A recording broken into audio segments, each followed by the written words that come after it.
Hey guys, tonight we're going to embark on a journey that's less about epic battles and more about eternal naps.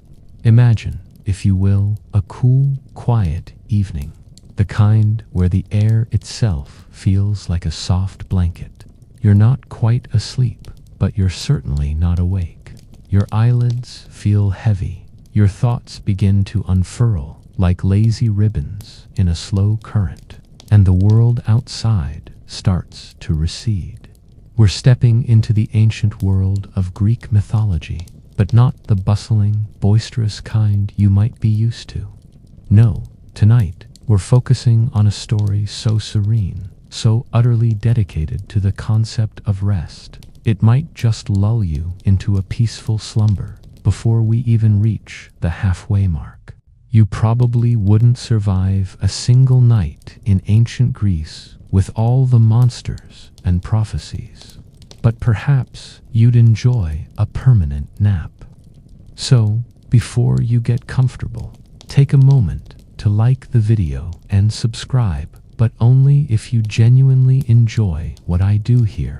And if you're feeling up to it, drop a comment below and let me know where you're listening from and what time it is for you right now.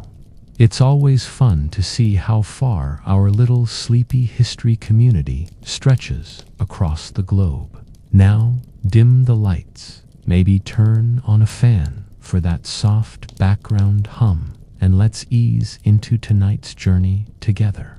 Our story tonight begins with a young man named Endymion.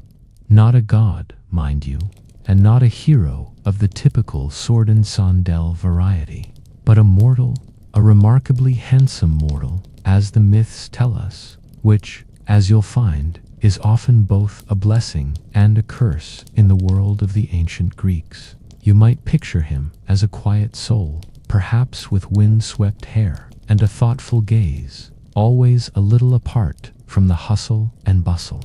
He was, primarily, a shepherd, which immediately conjures images of tranquil landscapes, fluffy sheep, and the rhythmic jingle of bells. His days would have been spent under the vast, open sky, guiding his flock across rolling hills and through sun-dappled groves. This was a life of quiet contemplation, far removed from the clamor of cities or the demands of royal courts. It was a life deeply connected to the natural world, to the cycles of the sun and, as we shall soon see, the moon. He was also, some say, a hunter, which adds a touch of ruggedness to his pastoral existence, suggesting he was capable of both the gentle care of animals and the solitary pursuit of game. It's a curious blend, isn't it? Finding solace in the quiet company of his sheep as twilight descended. Now, Endymion didn't live just anywhere. He resided on Mount Latmos, a location that is, even today, steeped in a sort of ancient, almost palpable mystery. Mount Latmos isn't some mythical, ethereal peak existing only in the imagination. No, it's a very real mountain range located in Caria, a region in ancient Anatolia, which is modern-day Turkey.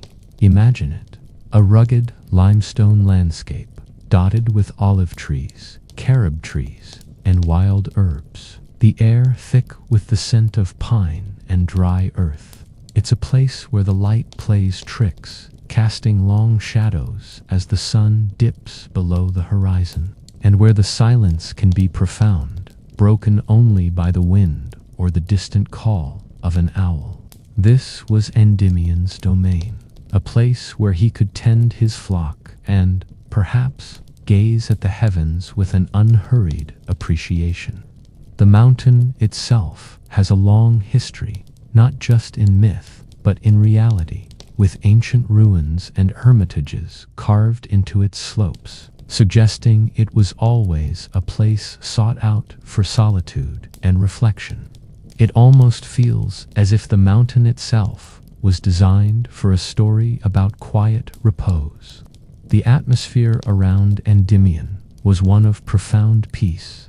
You can almost feel the gentle breeze rustling through the tall grasses, hear the soft bleating of the sheep, and smell the earthy scent of the mountain. He was simply Endymion, existing in a state of quiet grace. This backdrop of natural tranquility is crucial to understanding the story that unfolds, as it perfectly sets the stage for a celestial encounter that is, by its very nature, gentle and unhurried. There's no crashing thunder or dramatic prophecies here, just the soft glow of the moon. Historians still argue whether the myth of Endymion truly originated in Caria, or if it was imported, evolving as it traveled through the oral traditions of the ancient world. Some scholars suggest that the myth has roots in much older, pre-Greek Anatolian fertility cults, where the sacred marriage between the sky and the earth was celebrated, and a sleeping god might symbolize the dormant power of nature. Others lean towards it being a purely Hellenic creation, a poetic explanation for the moon's nightly journey across the sky. The beauty of these ancient myths, isn't it, is that they often refuse to be neatly categorized, stretching across cultures and evolving with each retelling. It's almost as if the stories themselves are as old and as settled as the very mountains they depict. As our story unfolds, you find yourself wandering in your mind's eye through the ancient, silent landscapes that Endymion himself would have known. You can almost feel the dry earth beneath your feet. Imagine the scent of wild thyme carried on the gentle breeze, and hear the distant, drowsy hum of cicadas.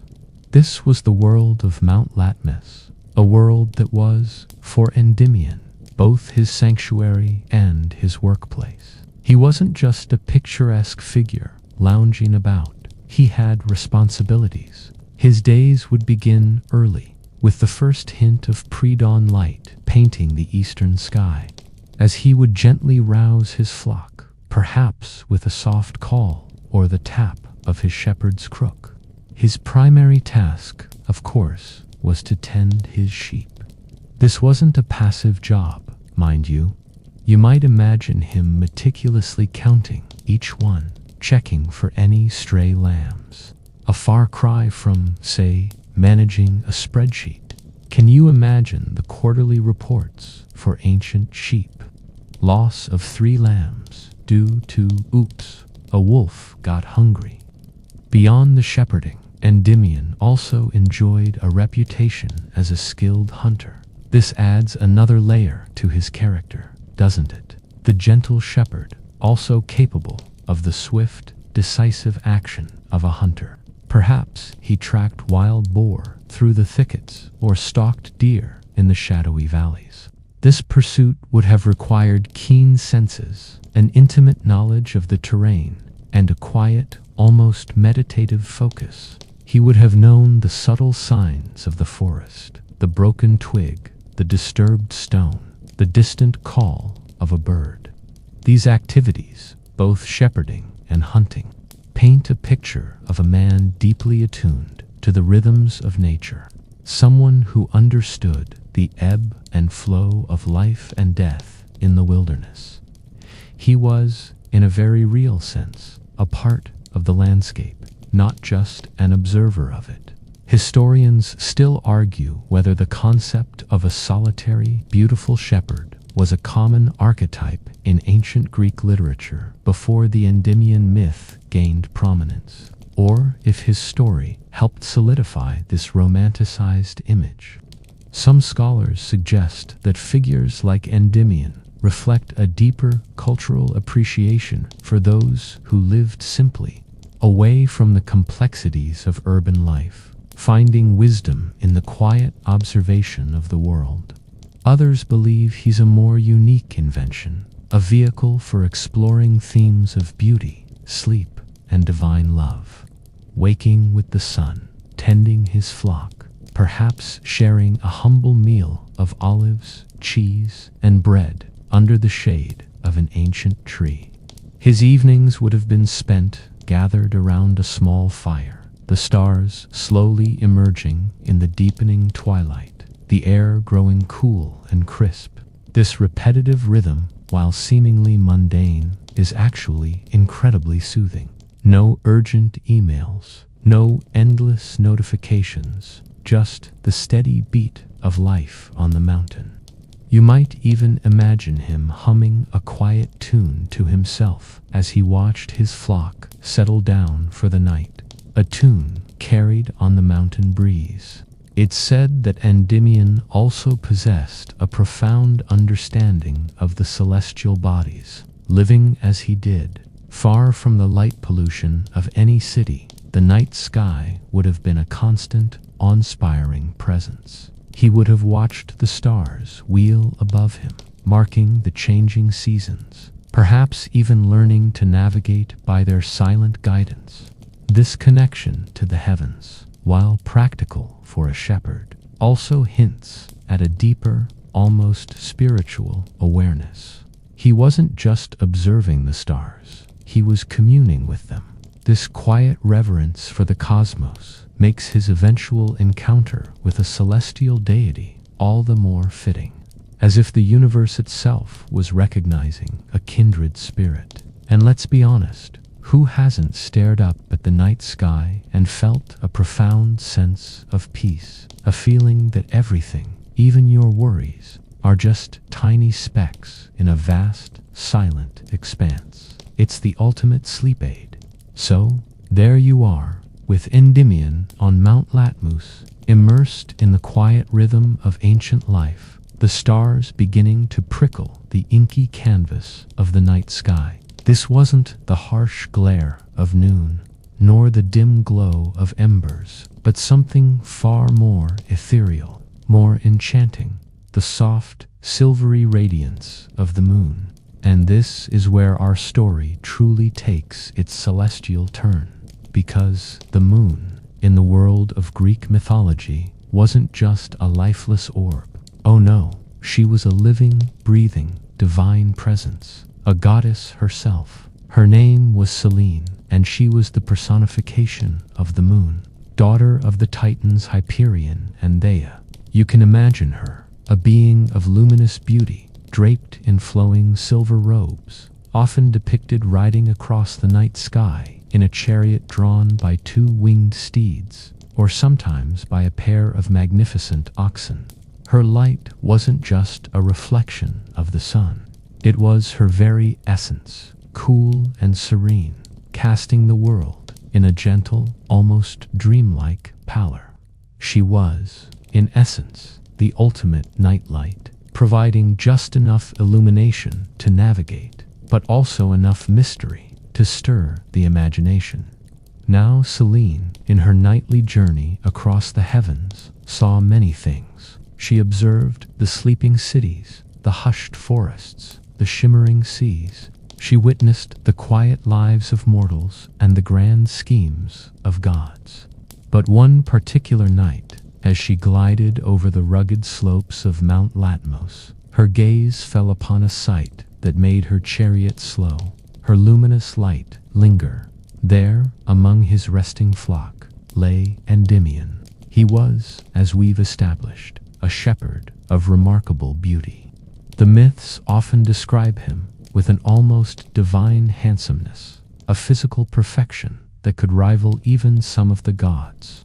And as he lay there, perhaps beneath an ancient olive tree, or nestled into the soft moss of a rocky outcrop, he was deep in sleep. Under the open sky, a sleep so peaceful it made him appear utterly vulnerable and utterly captivating. His breathing would have been slow and steady, his features softened by unconsciousness, bathed in the very light of the moon itself. It was a picture of perfect repose. Selene, in her lofty celestial perch, was instantly smitten. It was a common occurrence, actually, for gods and goddesses to fall for mortals. Think of Zeus, notorious for his countless escapades, or Aphrodite, whose affections often strayed towards the human realm. But Selene's attraction to Endymion felt different.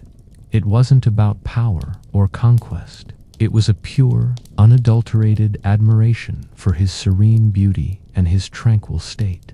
You can almost feel her slowing her chariot, leaning closer from her celestial path, her silver eyes widening in wonder. She was not merely observing, she was drawn in irresistibly. It's like discovering the most perfectly cozy nook on a chilly evening. You just have to snuggle into it. This initial glimpse was more than just a fleeting moment of aesthetic appreciation. It ignited a deep fascination within the moon goddess. She wasn't just admiring his looks, she was captivated by the very essence of his peaceful slumber. Perhaps it was the contrast between her endless journeying, her solitary vigil in the heavens, and his profound, unmoving rest. The very stillness of him, bathed in her light, seemed to call to her. She, who never truly rested, found herself drawn to the ultimate form of rest. It's an intriguing paradox, isn't it? The tireless moon, captivated by the utterly relaxed mortal. Historians still argue whether Selene's fascination implies a pre-existing connection between the moon and sleep in ancient Greek thought, or if the myth itself helped to solidify this association. Some scholars suggest that the moon, with its gentle light guiding dreams and rest, was naturally linked to the state of slumber. Others propose that this particular myth gave a narrative voice to that connection, making it tangible and relatable. It's a chicken and egg situation with a celestial twist. And so, with that first quiet observation, the stage was set.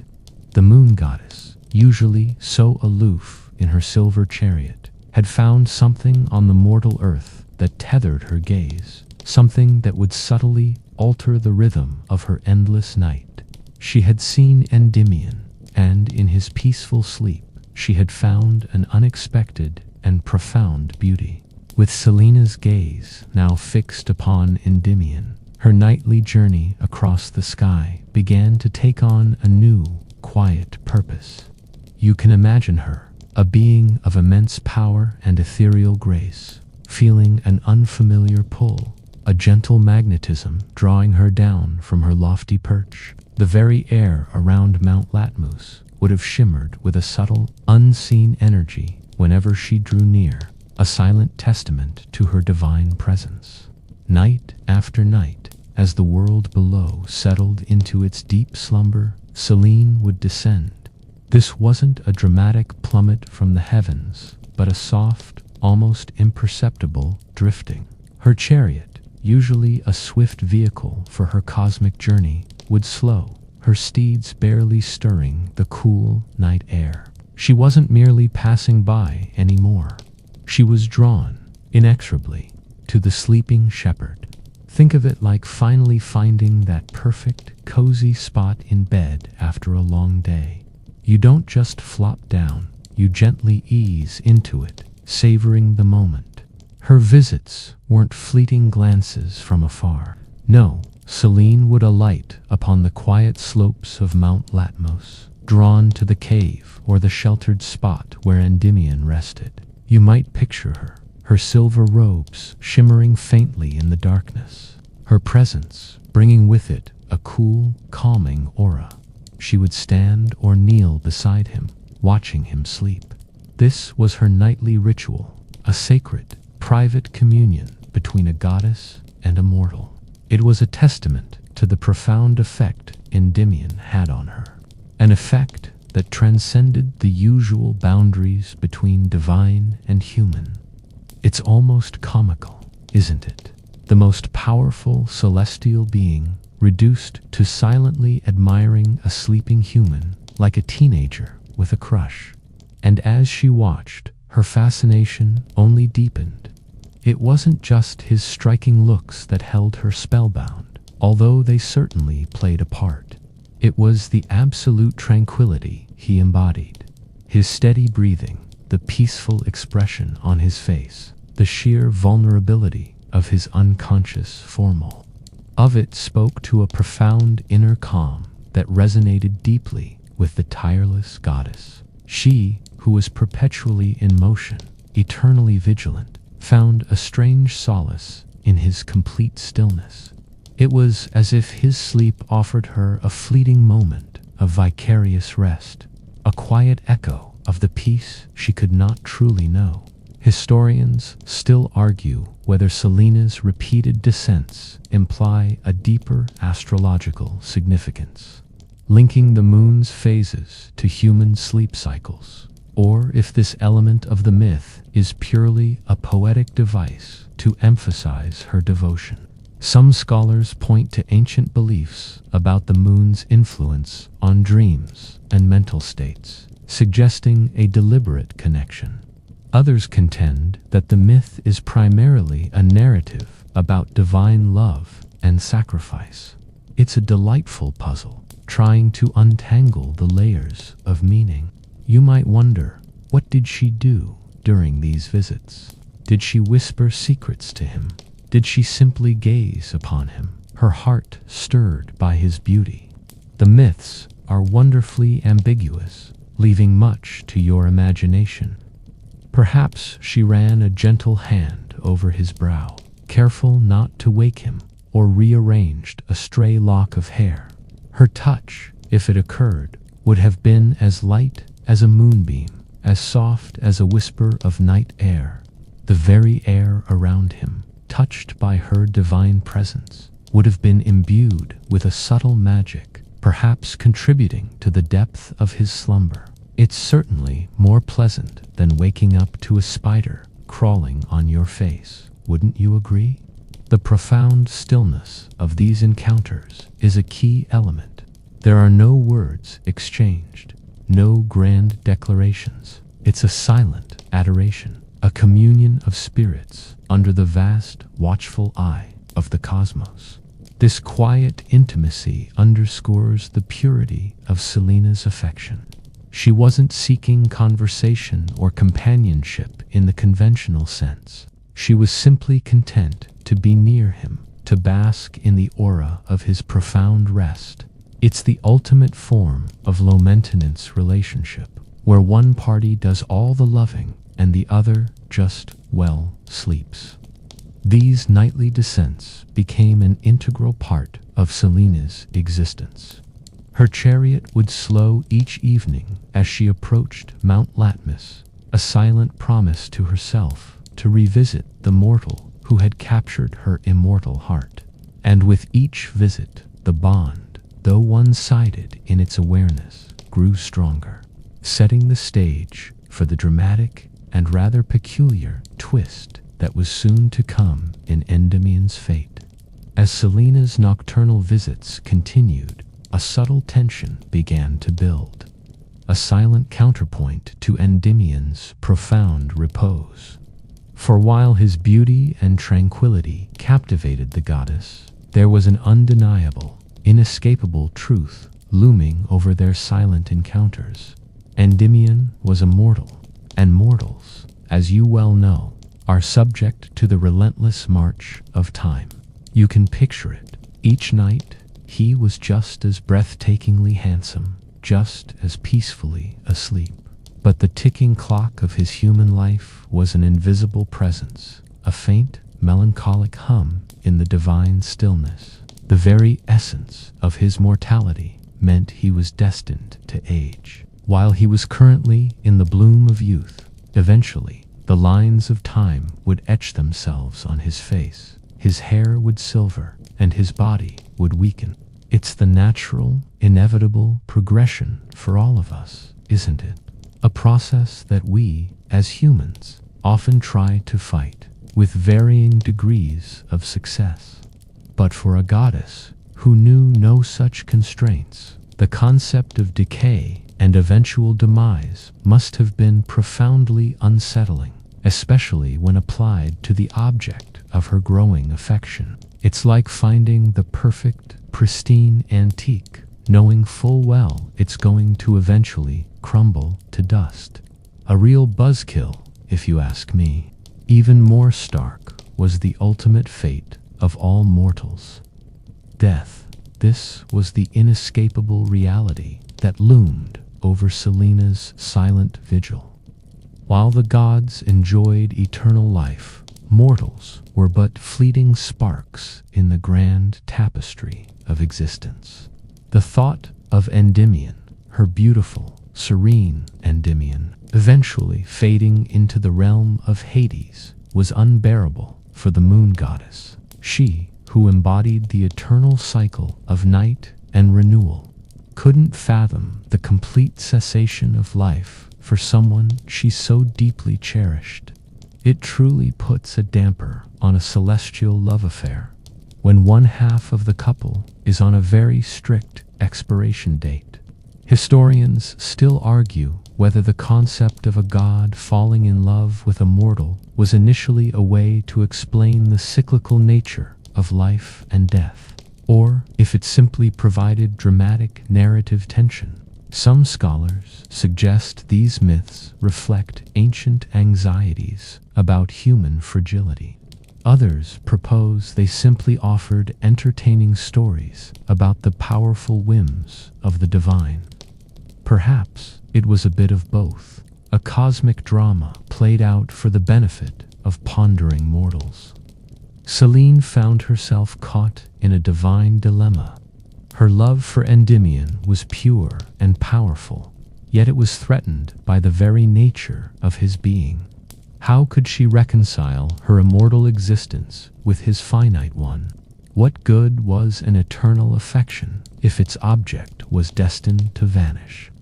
You can imagine the quiet torment she must have felt gliding across the heavens, her heart heavy with the impending loss of the serenity she found on Mount Latmos. This emphasis on Endymion's mortality, even in his blissful sleep, highlights the vulnerability of human existence in the face of divine power and eternal laws. He was beautiful, yes, but also fragile. His profound sleep, which made him so captivating, also rendered him utterly defenseless against the passage of time. He existed in a state of blissful ignorance of the concerns that plagued the immortal being who watched over him. It's a poignant contrast, isn't it? The conscious anguish of the divine versus the unconscious peace of the human. One of them, at least, was getting some good sleep. The very concept of a mortal being loved by an immortal often carried a heavy price in Greek myths. Such relationships were rarely simple or straightforward. Often, they ended in tragedy, transformation, or some peculiar form of eternal limbo. For Selene, the challenge was to find a way to preserve this beauty, this peace, this man, from the relentless grip of time. She couldn't simply make him immortal, as that power typically rested with the king of the gods himself, the mighty Zeus. Her options, within the rigid framework of Olympian decrees, were limited. And so, with each passing night, as Selene continued her silent vigil over the sleeping shepherd, the urgency of her predicament grew. She desired to keep him, to cherish him, but the shadow of his fleeting mortality loomed large. The question hung in the cool night air, unspoken but deeply felt. How could she save her beloved Endymion from the inevitable? Her deep, unwavering fascination demanded a solution, a way to defy the natural order, or at least bend it to her will. With the quiet weight of Endymion's mortality pressing upon her luminous heart, Selene knew she could not simply stand by and watch time claim him. Her love, though born of silent admiration, demanded action, but altering the fate of a mortal, especially to grant them something akin to immortality or eternal youth, was a power that lay far beyond the moon goddess's typical purview. Such matters, grand and sweeping in their implications, typically required the attention of the highest authority on Mount Olympus, Zeus, the king of the gods. You can imagine the scene, if you will, not as a thunderous confrontation, but perhaps as a subtle, almost whispered plea in the hallowed halls of Olympus. Selene, usually serene and somewhat aloof, would have approached her formidable father, or sometimes, depending on the lineage you follow in the tangled family tree of the gods, her brother. With a rare earnestness, she might have presented her case, not with demands, but with a quiet, persistent plea, emphasizing the singular beauty and tranquility of Endymion and the unbearable thought of his fleeting existence.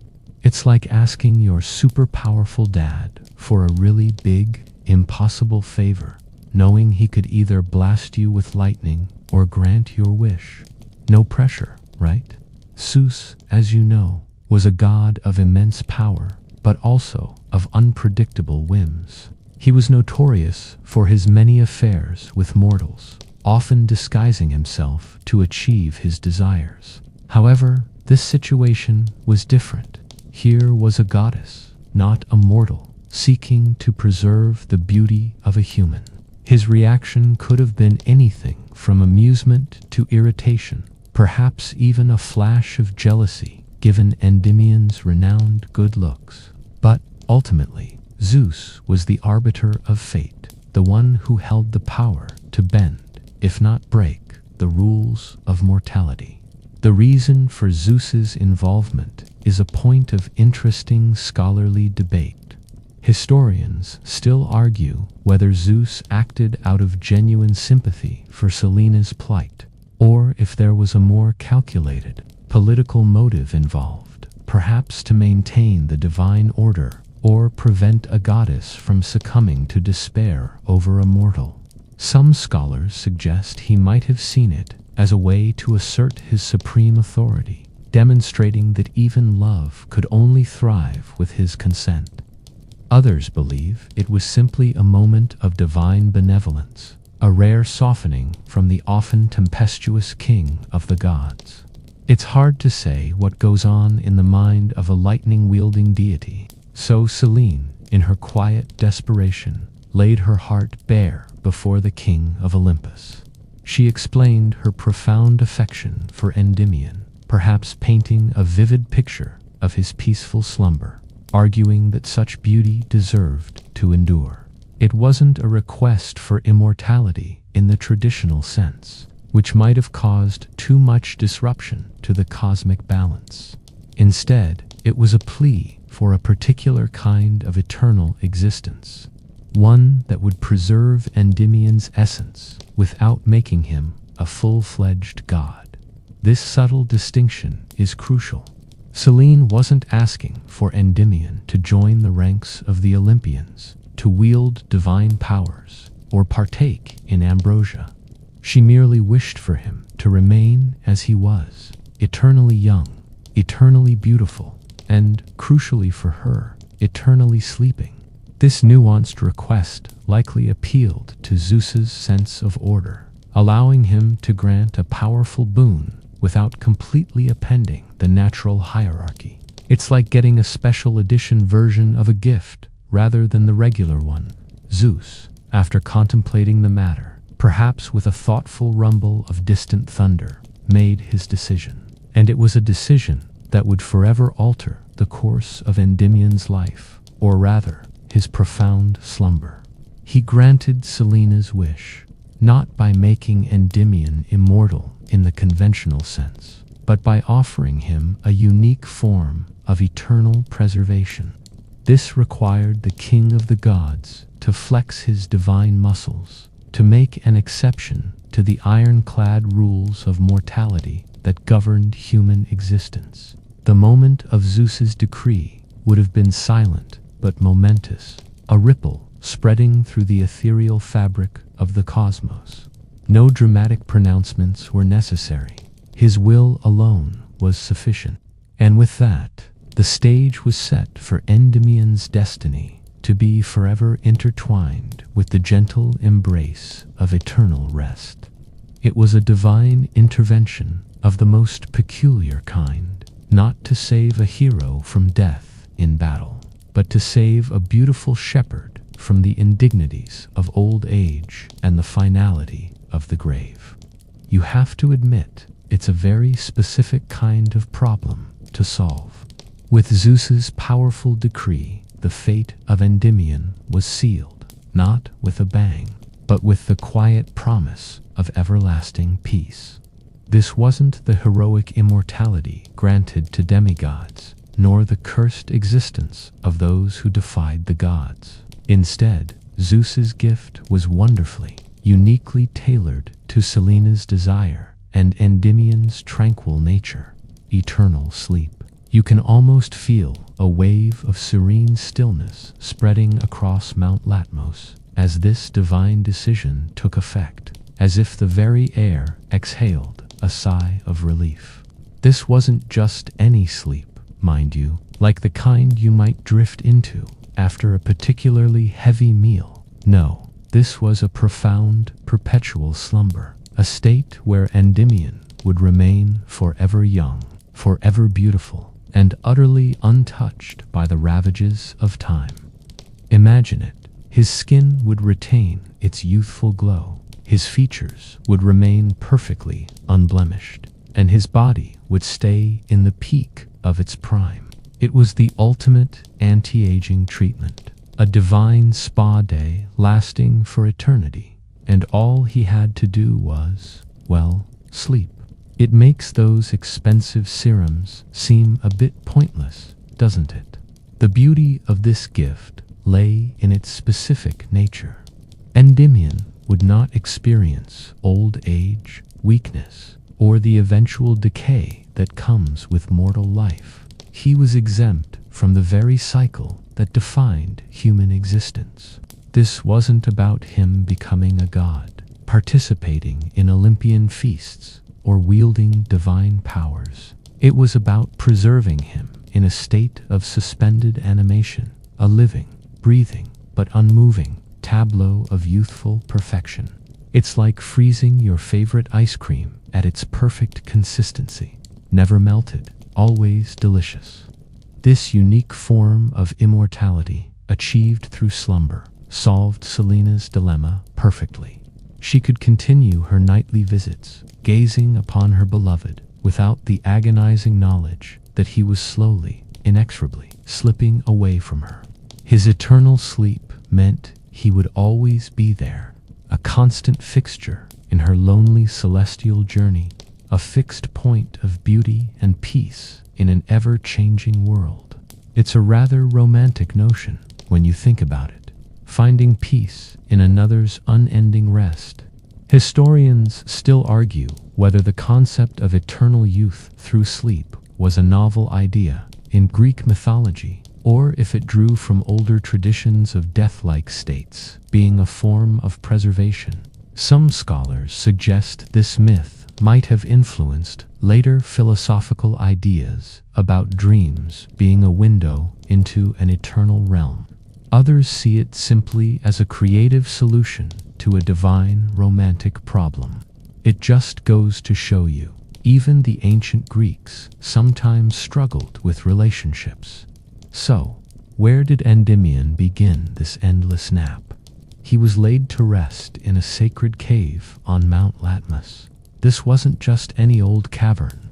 Caves in ancient Greek mythology often held deep significance.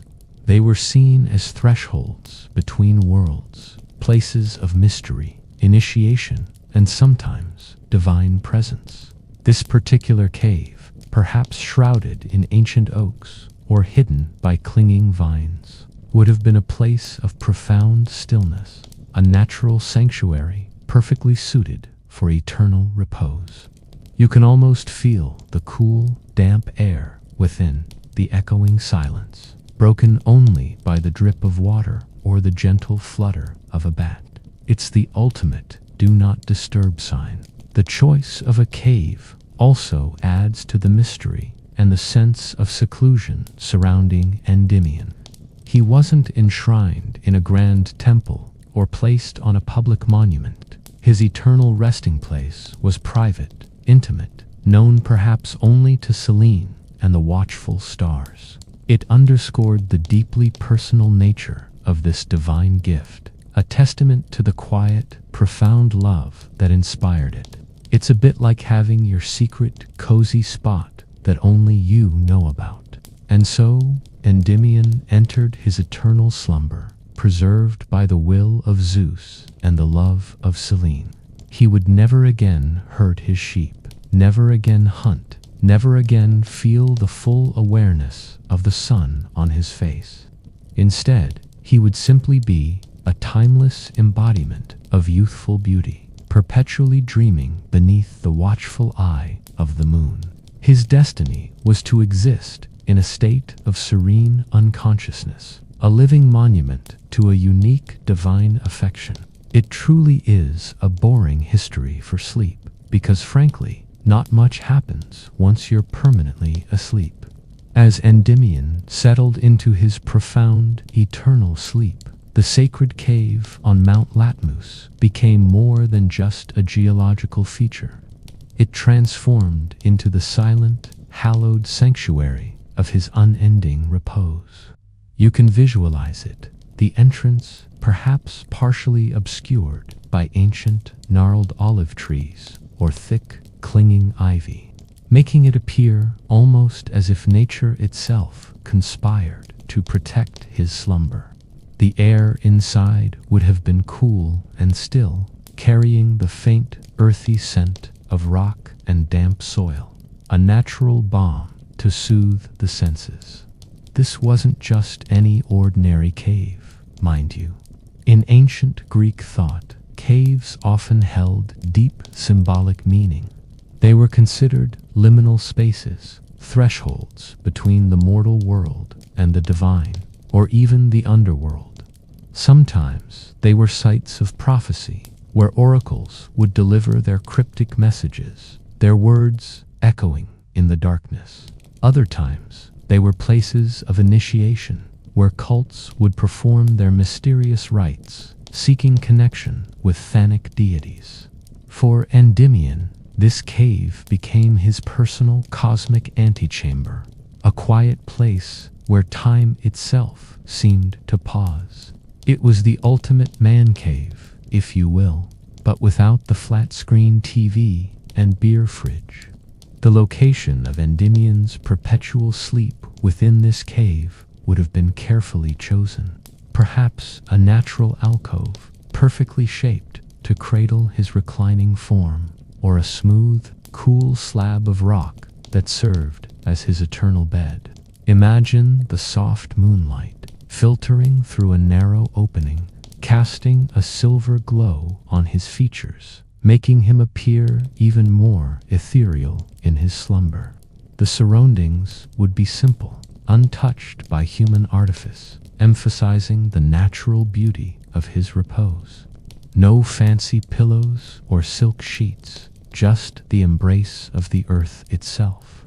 This specific, secluded setting underscores the intimate and private nature of his fate. Endymion wasn't put on display for all the world to see. His slumber was a sacred secret shared primarily between Selene and the mountain itself. This contrasts sharply with many other myths where heroes or gods are celebrated publicly. Endymion's story is one of quiet devotion, of love that seeks no audience. It's almost as if the gods wanted to keep this beautiful secret all to themselves, which, frankly, sounds about right for the Olympians. Historians still argue whether the choice of a cave, specifically on Mount Latmos, for Endymion's eternal rest had a pre-existing local cultic significance that was absorbed into the myth, or if the myth itself imbued the mountain with this sacred connection. Some scholars suggest that the area around Latmos might have been associated with ancient sleep or dream deities, making it a natural fit for Endymion's story. Others contend that the myth's power simply drew reverence to the location over time. It's a delightful archaeological puzzle wrapped in myth. The atmosphere within the cave would have been one of profound silence, broken only by the most subtle sounds of nature. the soft drip of water from a stalactite, the gentle whisper of wind through a crevice, perhaps the distant hoot of an owl. These ambient sounds would only serve to deepen the sense of peace, creating a natural soundscape for eternal rest. It's the original white noise machine, powered by nature. You can almost feel the calmness radiating from the scene, pulling you further into a state of relaxation. This setting emphasizes the timeless quality of Endymion's sleep. He is removed from the changing seasons, outside from the passage of human history. Inside the cave, bathed in moonlight, he exists in a suspended state, an unchanging constant in a world of flux. It's a perfect visual metaphor for eternal youth, forever preserved, forever dreaming, untouched by the relentless march of time that affects everything else. It's a bit like pressing pause on your favorite historical documentary, except the character you paused is actually experiencing it forever. And so, within the cool embrace of his sacred cave on Mount Latmos, Endymion lay, not dead, but simply ... waiting for nothing, experiencing everything through the lens of an unending dream. His profound, eternal slumber was now anchored to a very real, very ancient place, transforming a simple shepherd into a timeless figure, forever associated with the quiet mystery of sleep and the enduring power of divine love. It really is the ideal location for a very, very long nap. With Endymion peacefully ensconced in his eternal slumber within the cave of Mount Latmos, the focus of our story gently shifts back to the celestial being whose love initiated this extraordinary arrangement. Selene, the radiant moon goddess, her nightly journey across the heavens, once a solitary, majestic procession, was now imbued with a poignant ritual, a fixed point of devotion in her endless cycle. You can picture her rising in the east, her luminous presence gradually asserting itself as twilight deepens, her silver chariot pulled by those magnificent steeds across the vast, star-dusted expanse. But unlike before, her path was no longer merely a grand sweep across the sky. Now it was a pilgrimage with a specific, beloved destination. Each night, as she approached Mount Latmos, Selene would slow her chariot. This wasn't a sudden halt, but a gentle deceleration, a lingering, as if she were breathing in the quiet anticipation of seeing her beloved. The very pace of the cosmos seemed to adapt to her desire, the stars themselves perhaps twinkling a little softer in deference to her silent devotion. It's like hitting cruise control on a long drive, then gently easing off the gas as you approach your favorite, most peaceful spot. Her primary purpose during these nightly visits was simply to gaze upon her beloved Endymion. She would descend, softly alighting near the mouth of the sacred cave, or perhaps even just within its cool embrace. Imagine her standing there, a figure of luminous beauty, her silver light bathing his sleeping form in a soft, ethereal glow. There were no words exchanged, no dramatic gestures, just the profound act of observation, a silent communion of spirits. She wasn't there for conversation or entertainment. She was there to simply be with him, to witness his peaceful, unchanging state. It's truly the most low-maintenance relationship in all of mythology, where one party is perpetually unconscious. This ritual, repeated night after night through countless eons, became the very essence of Selene's nocturnal existence. It was her private moment of solace, her personal wellspring of quiet joy amidst the vast, often lonely, expanse of the cosmos. The sight of Endymion, forever young and perpetually dreaming, was her comfort, her anchor. It's a bit like having a favorite photo that brings you immense calm, except that photo is a living, breathing, eternally sleeping person. Historians still argue whether Selene's persistent nightly visits are a mythical explanation for the moon's consistent presence in the night sky, symbolizing its unwavering watch over the earth, or if they primarily serve to highlight the depth and enduring nature of her love. Some scholars suggest a metaphorical connection between the moon's cyclical nature and the constancy of affection. Others simply see it as a beautiful narrative embellishment to a unique divine romance. It's fascinating how many layers of meaning one gentle myth can hold. You might wonder if these visits were ever interrupted, or if her divine duties ever pulled her away. The myths largely suggest an unwavering dedication. Selene's commitment to Endymion was absolute, an enduring testament to the power of her love. The world might turn, empires might rise and fall, but Selene would always inevitably return to Mount Latmos, drawn by the sleeping beauty of her mortal love. It's a reliability you could set your cosmic clock by, far more dependable than public transport, that's for sure. The act of her watching over him also carries a poignant tenderness. She was his silent guardian, his eternal sentinel. While he remained oblivious in his deep sleep, she was acutely aware of his presence, cherishing every aspect of his unchanging form. It's a love that asks for nothing in return, finding its complete fulfillment in the simple act of beholding. This is arguably the purest form of devotion, isn't it? One without expectation, only profound appreciation. And so, as the moon traverses the night sky above you, remember Selene, the ancient goddess, performing her tireless, tender vigil. Each beam of moonlight that filters through your window, each silver glow on a quiet landscape, is a subtle echo of her ancient ritual, a whisper of her unending watch over her beautiful, eternally sleeping shepherd. It truly is a scene designed to bring you peace, mirroring the calm she found in his slumber. Now, you might be wondering, as Selene continued her silent, nightly vigil over the sleeping Endymion, what came of this unusual, celestial affection? A love between a goddess and a perpetually slumbering mortal might seem like a dead end, a quiet, unchanging tableau. But surprisingly, the myth takes an intriguing turn, revealing that even in this most passive of relationships, life, quite literally, found a way.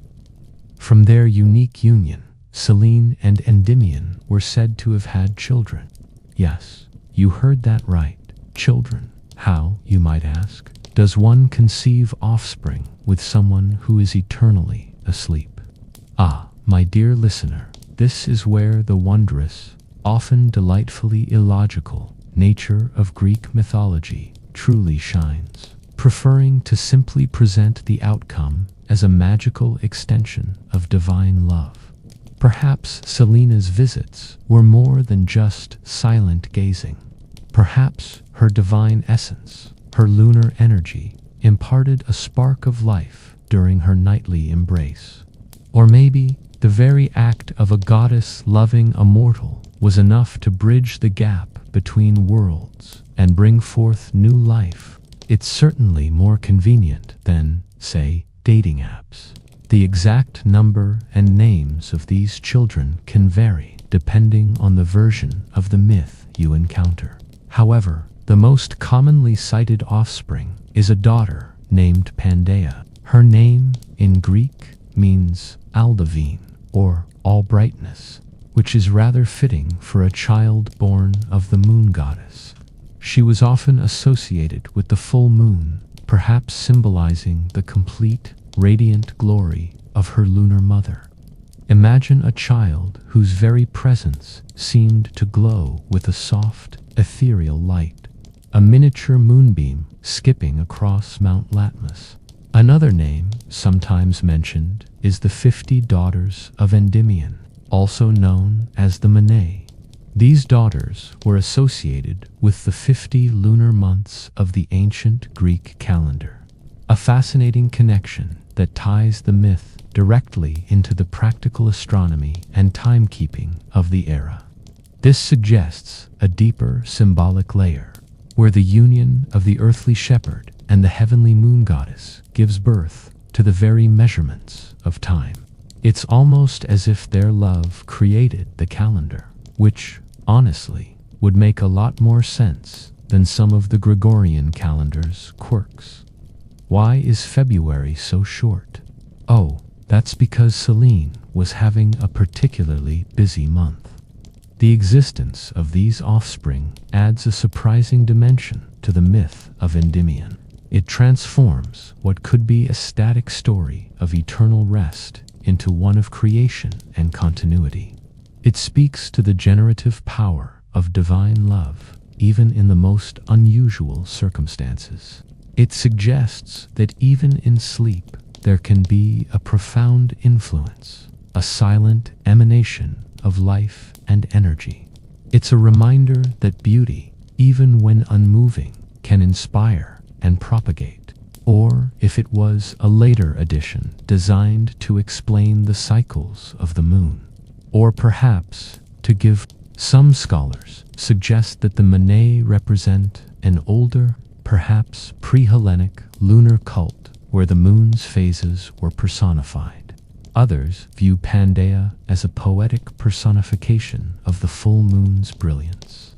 It just goes to show you, even thousands of years later, these myths still spark lively academic debate. Think about the implications for Selene. While Endymion slept, she became a mother.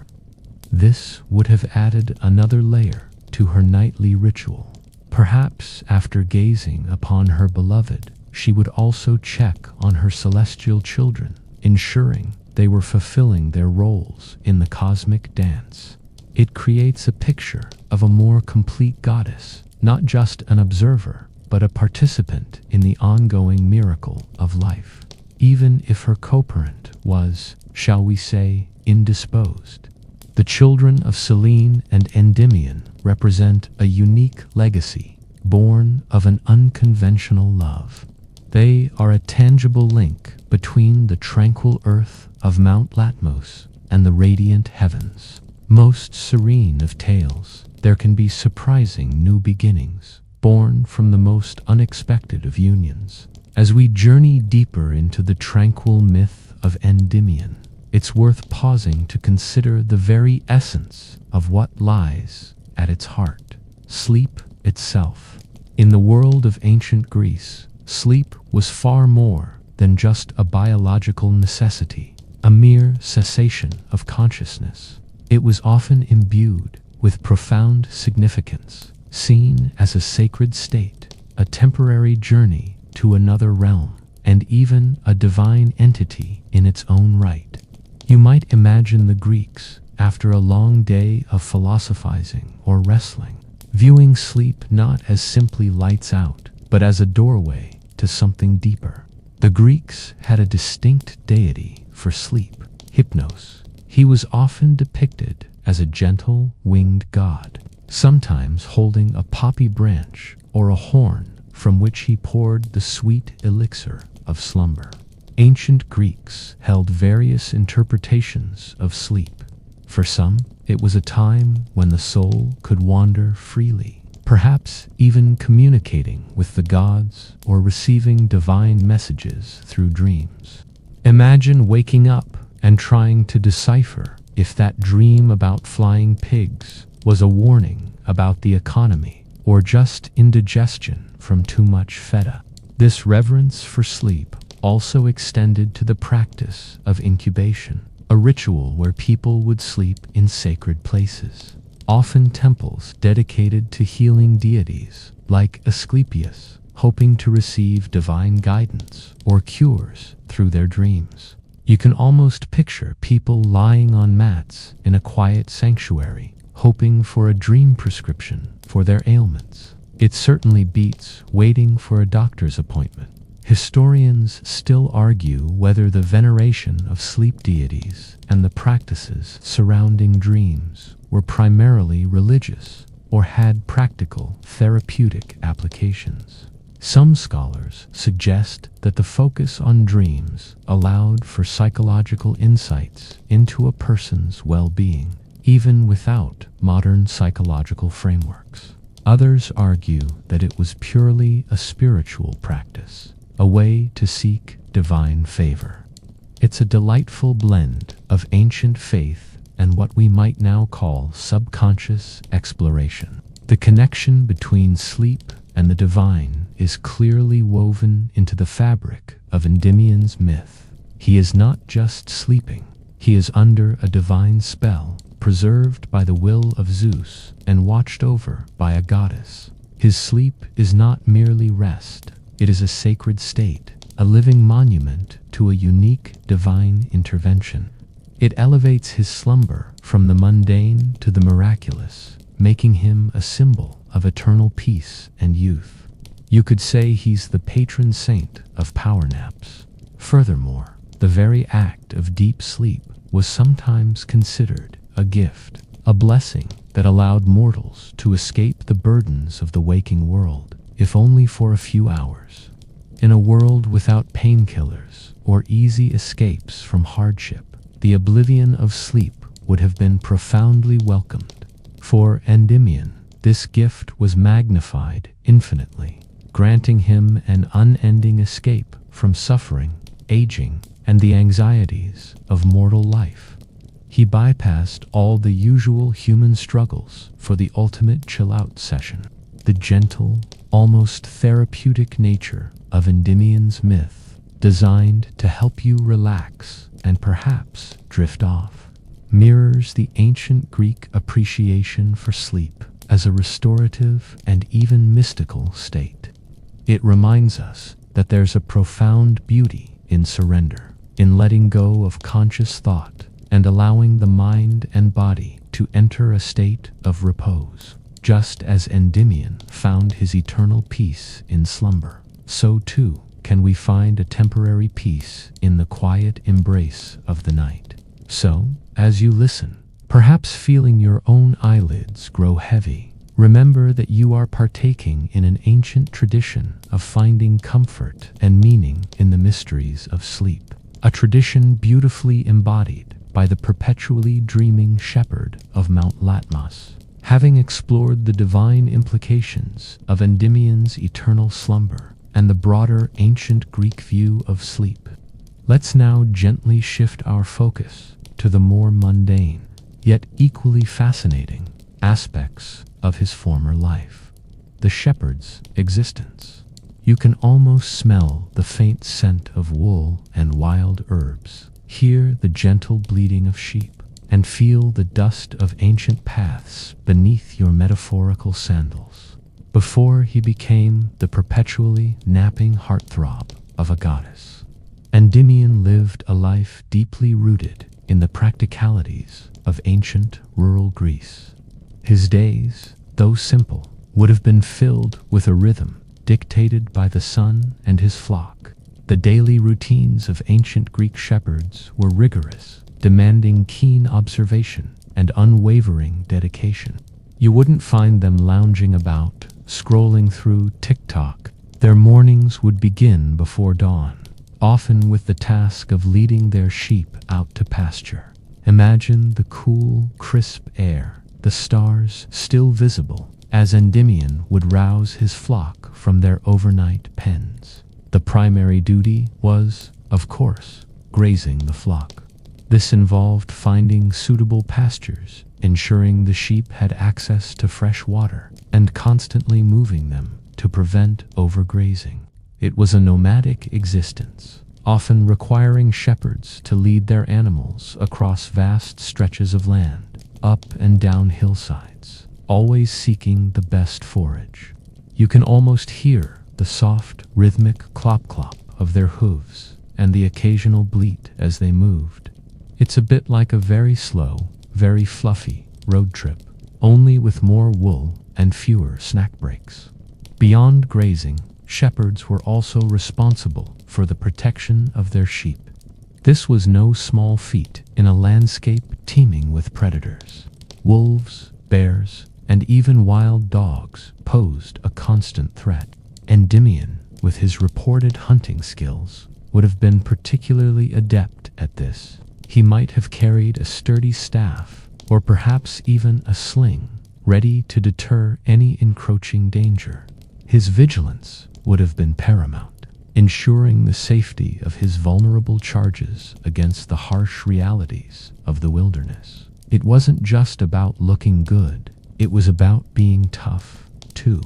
Historians still argue whether the romanticized image of the shepherd in Greek myths accurately reflects the often harsh and dangerous reality of their lives.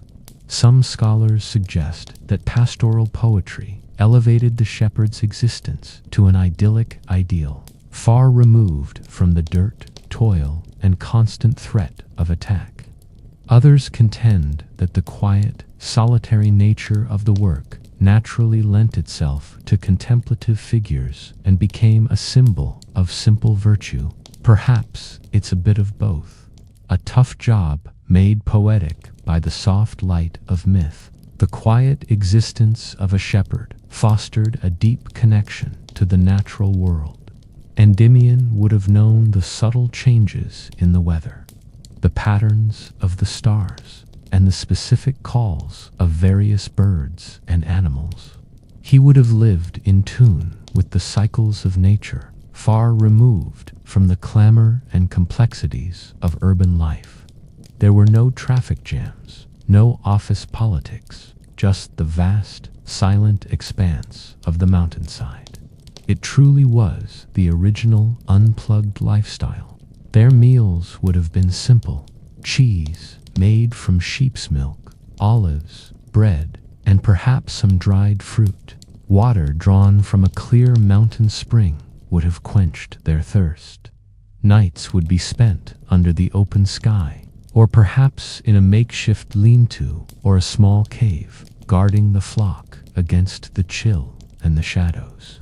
This simplicity of life fostered resilience and a profound appreciation for the basic necessities. The shepherd's crook, a common motif in depictions of shepherds, wasn't just a prop. It was a vital tool for guiding, protecting, and even rescuing sheep from difficult terrain. You can imagine Endymion skillfully using his crook, a silent extension of his will, as he navigated the rugged landscape with his flock. It's a symbol of both authority and gentle care. Ultimately, Endymion's life as a shepherd provided the perfect, tranquil backdrop for the myth that would define him. It was a life of quiet dignity, rooted in the earth, yet reaching for the heavens. And it was this profound connection to nature and this tranquil existence that perhaps made him so uniquely appealing to the goddess who watched him from above. His pre-slumber life was, in its own way, just as calming as his eternal nap. As we journey through the hushed narrative of Endymion, observing his profound sleep and the quiet devotion of Selene, it's impossible to ignore the broader context of her very being.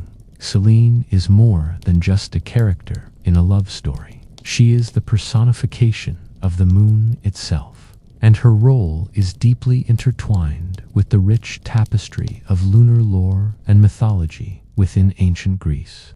You can almost feel her cool, silvery light washing over you, a gentle reminder of her constant, silent presence in the night sky. In the Greek pantheon, Selene was one of the older deities, a Titaness, born before the Olympians truly took their dominant place. She was the sister of Helios, the sun god, and Eos, the goddess of dawn, forming a celestial triumvirate that governed the daily cycle of light and darkness.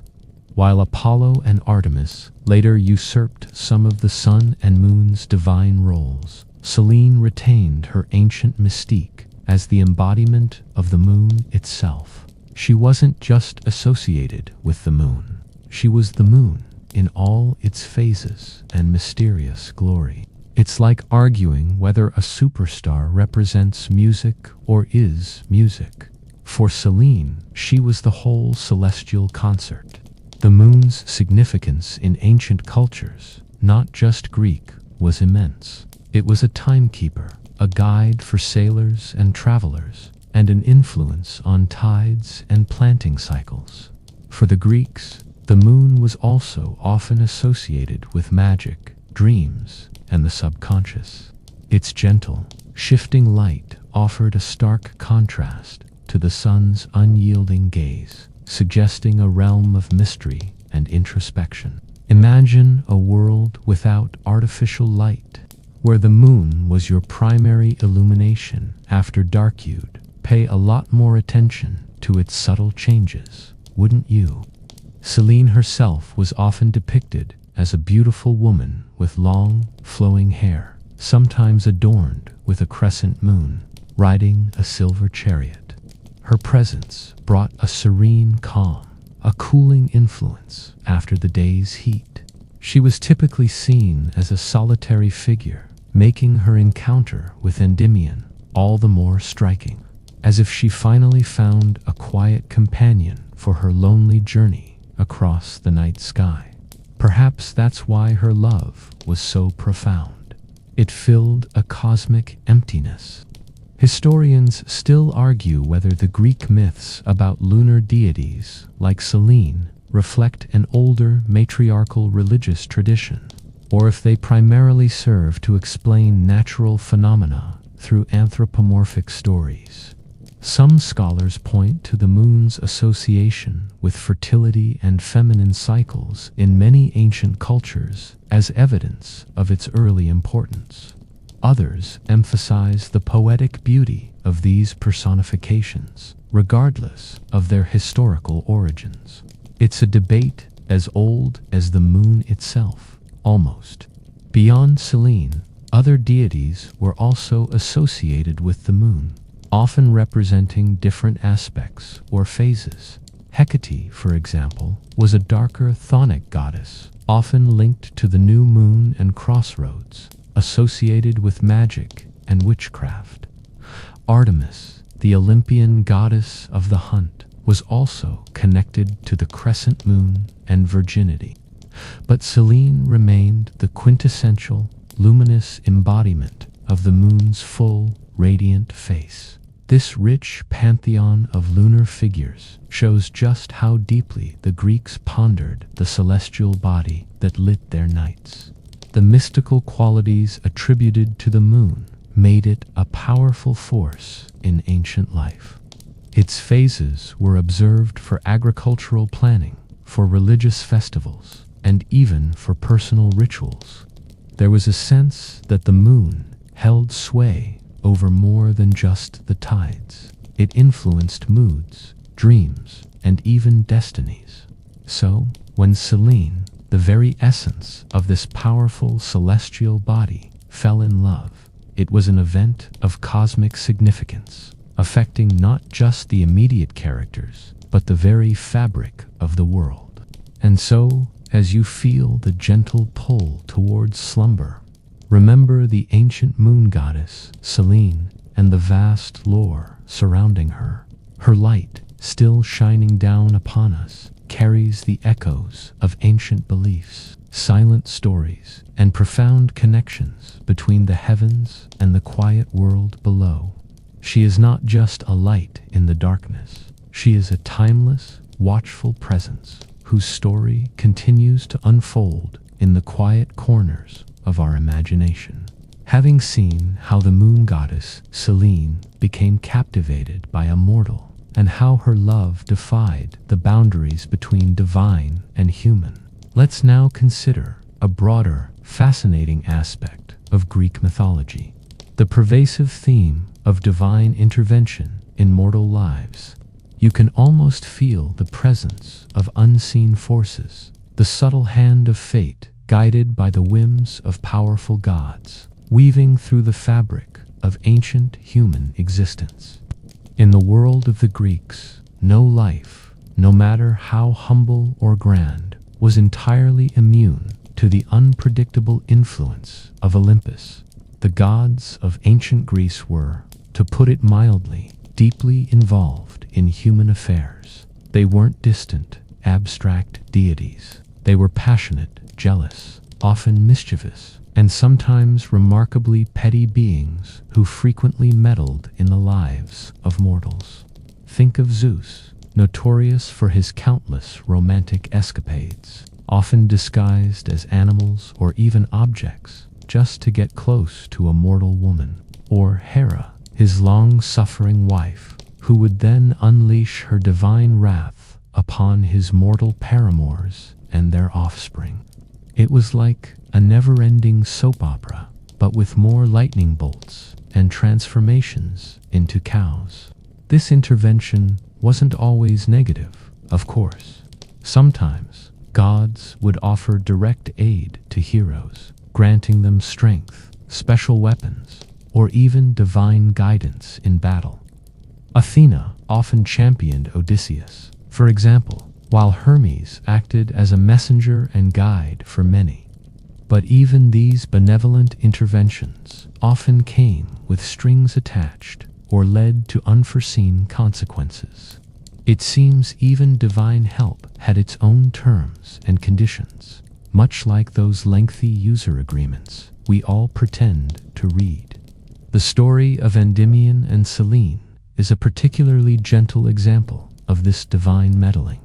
Here, the intervention isn't about war or grand quests, but about love and preservation. Selene, by seeking Zeus's help, directly altered Endymion's destiny, pulling him from the natural flow of mortal life into a unique, suspended state. It highlights the immense power held by the gods to manipulate fate, to grant extraordinary boons, or to inflict peculiar curses. They were, in essence, the ultimate puppet masters, albeit with incredibly elaborate and often contradictory plots. Historians still argue whether the prevalence of divine intervention in Greek myths served primarily as a way to explain the unpredictable nature of the world, or as a means of moral instruction, showcasing the consequences of piety or impiety. Some scholars suggest that it reflected a worldview where human agency was always subordinate to divine will. Others contend that it offered a comforting narrative, implying that even in chaos, there was some ultimate, if capricious, order. It's a debate that's as old as philosophy itself. This constant divine presence meant that life for a Greek mortal could be quite precarious. One wrong word, one accidental insult to a god, or simply being in the wrong place at the wrong time could have dramatic repercussions. Imagine living your life knowing that at any moment a deity could decide to turn you into a spider, a laurel tree, or, in Endymion's case, an eternally sleeping hunk. It certainly adds a layer of excitement, or perhaps crippling anxiety, to daily existence. The proximity of gods to human life in Greek mythology also fostered a complex relationship of worship, fear, and even attempts at negotiation. Mortals built temples, offered sacrifices, and prayed for divine favor, hoping to appease the powerful beings who held their destinies in their hands. It was a constant balancing act, trying to navigate the whims of beings far superior in power and temperament. In Endymion's case, his beauty, a passive quality, was enough to attract a goddess, leading to a profound and lasting intervention. He didn't ask for it. He didn't earn it through heroic deeds. He simply was. This makes his story an interesting counterpoint to those of active heroes, showing that even quiet existence could attract divine attention. And the divine attention he received was perhaps one of the most peaceful forms of intervention possible. So, as you drift deeper Consider the strange, often whimsical ways in which the ancient gods shaped the lives of mortals, often with consequences that lasted for eternity, or at least until someone woke up. As we continue our exploration of Endymion's serene myth, our thoughts naturally turn to how such a captivating story, so rich in visual appeal, has manifested in the world of human creativity. You can almost see the smooth marble, the vibrant pigments, and the delicate brushstrokes that have sought to capture the essence of the sleeping shepherd and his celestial admirer. The myth of Endymion and Selene has, over centuries, provided fertile ground for artistic depictions, inspiring countless painters, sculptors, and poets across various eras.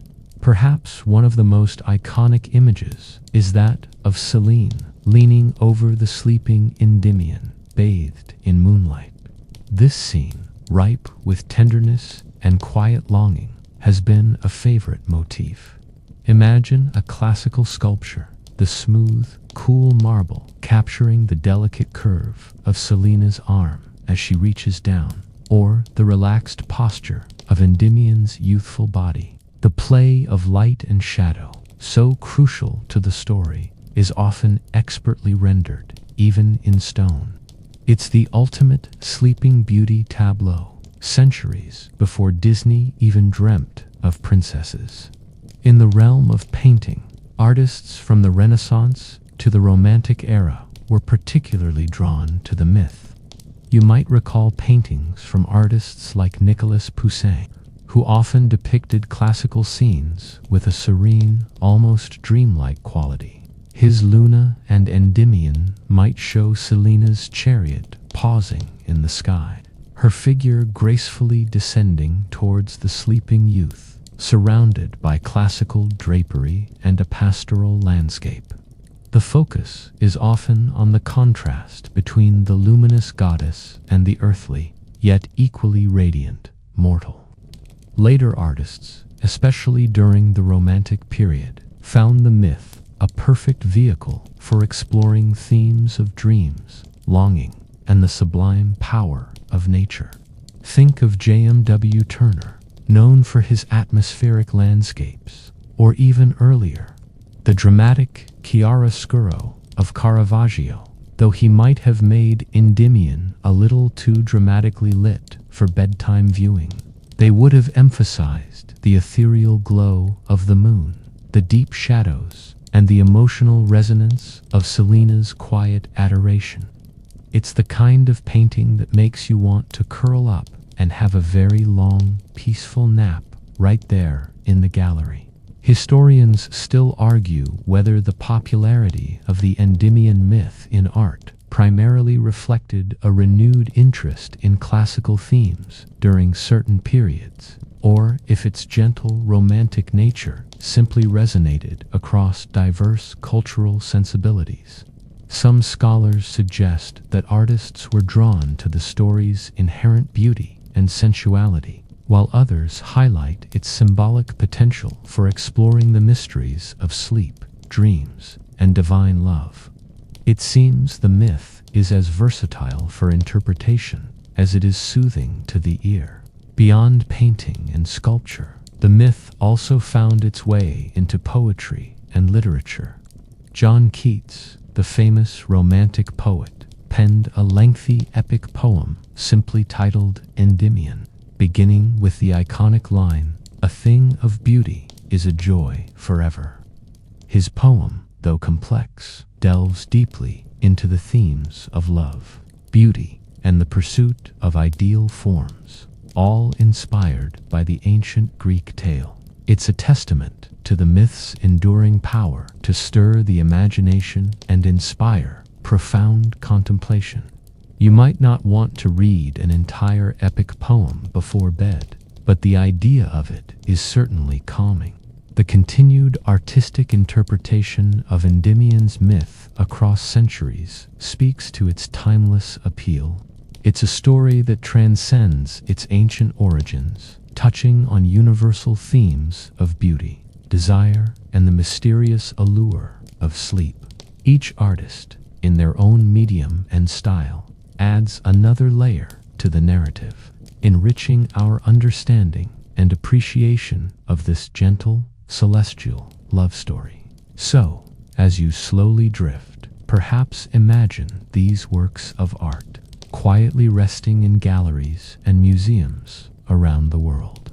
Each one a silent echo of Selene's tender gaze and Endymion's profound, beautiful slumber. They are visual lullabies designed to calm and inspire, much like the myth itself. As our journey through the soothing myth of Endymion continues, you might find yourself pondering other figures from mythology who also found themselves in states of prolonged, almost death-like rest. Endymion isn't alone in his eternal slumber.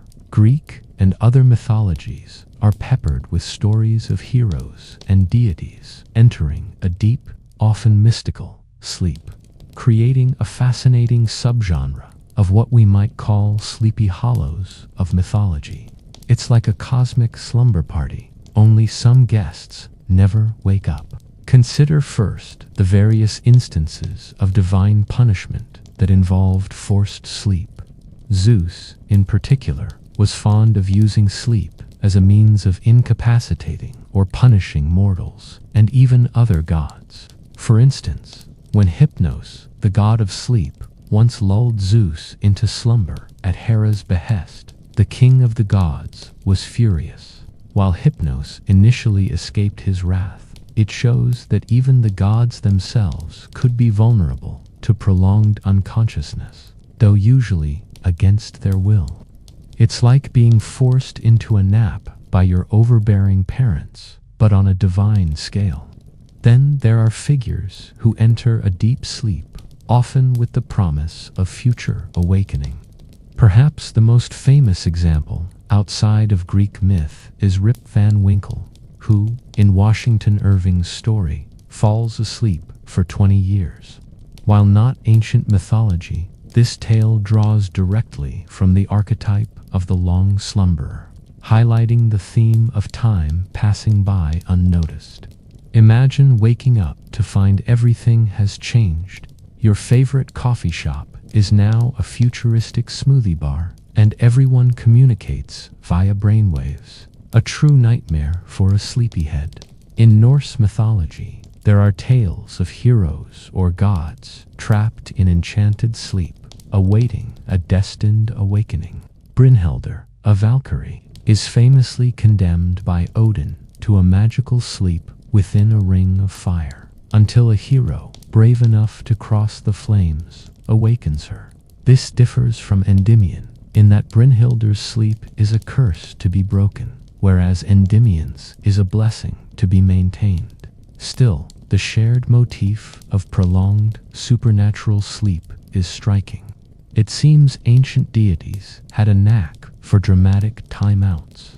Historians still argue whether the motif of sleeping heroes awaiting a future awakening reflects a psychological need for hope in times of despair, or if it represents older shamanistic traditions of trance and altered states. Some scholars suggest these myths provide comfort by implying that even in dormancy, power can be preserved. Others see them as narrative devices to explain long periods of inactivity or absence. It's a fascinating look into the human psyche's relationship with rest and waiting. In some Greek myths, even Hades, the lord of the underworld, had a peculiar connection to sleep, as he was sometimes associated with the concept of eternal rest, a final slumber from which there was no awakening. While Endymion's sleep is distinctly not death, it shares that profound stillness and removal from the waking world.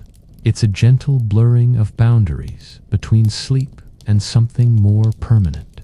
The purpose of these extended periods of unconsciousness varies widely. For Endymion, it was a means to achieve eternal youth and beauty, a gift born of love. For others, it might be a punishment, a test or a protective measure. What unites them, however, is the idea of a state of being removed from the ordinary flow of time, a pause button pressed on existence itself. The quiet, unchanging nature of Endymion's repose, especially when compared to the dramatic awakenings or cursed slumbers of other figures, truly emphasizes the gentle, soothing aspect of his particular myth. He isn't waiting to be woken by a hero's kiss, nor is he trapped. He is simply being a perpetual dream bathed in moonlight. It's the ultimate form of peaceful disengagement.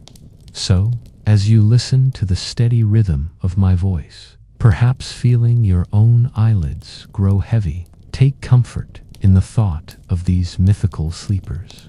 They remind us that there are many forms of rest, some profound enough to transcend time itself, offering a unique kind of quiet escape from the constant churn of the world.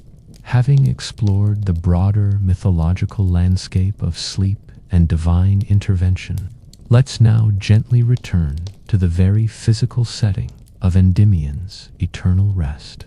Mount Latmos, the crisp mountain air, and the subtle scents of the wild plants that cling to its slopes. This isn't just a backdrop for a cosmic love story. It's a living, breathing environment filled with its own unique flora and fauna. And imagining these details truly brings the myth to life, making Endymion's serene slumber feel even more grounded. Mount Latmos, located in ancient Caria, is part of a rugged limestone mountain range. Its geological features would have shaped the types of plants and animals that called it home. You can envision ancient olive trees, their gnarled trunks twisted by centuries of wind and sun, offering dappled shade. These trees, symbols of peace and longevity, would have been silent witnesses to Endymion's perpetual nap. Perhaps a soft blanket of their fallen leaves created a gentle cushion near his resting spot. Alongside the olives, you'd find a variety of Mediterranean flora. Think of fragrant wild herbs like thyme, oregano, and rosemary, releasing their aromatic oils into the warm air. Their scent, subtle and earthy, would have been a constant, soothing presence, a natural aromatherapy for the eternally sleeping shepherd. There might have been small, thorny shrubs, their tough leaves adapted to the dry conditions, and perhaps bursts of wildflowers in spring, adding splashes of color to the otherwise rugged landscape. It's like a natural, low-maintenance garden, perfectly designed for passive enjoyment. For the fauna, you can imagine the quiet, unobtrusive creatures that would share Endymion's mountain home. His own sheep, of course, would have grazed nearby, their soft bleating a familiar sound echoing through the valleys. But beyond his flock, think of the small, nimble wild goats or ibex, expertly navigating the rocky terrain, their hooves making soft, clicking sounds. Perhaps even a shy deer might occasionally venture near, its senses alert, before quietly melting back into the shadows. Birds would be a constant, yet peaceful, presence. The rhythmic cooing of doves, the melodic chirping of smaller birds hidden in the foliage, or the majestic, silent glide of an eagle or hawk circling high above, watchful over the landscape below. At night, the haunting call of an owl might break the profound silence, a fitting accompaniment to Selene's nocturnal visits. These sounds, far from disturbing, would blend into the natural symphony of the mountain, a continuous lullaby for the sleeping Endymion. It's the ultimate ASMR soundtrack, pre-recorded by Mother Nature herself. Historians still argue whether the presence of specific animals or plants in ancient myths was purely symbolic, or if it reflected real ecological knowledge and observation. Some scholars suggest that the detailed descriptions of nature in these stories indicate a deep respect for the environment.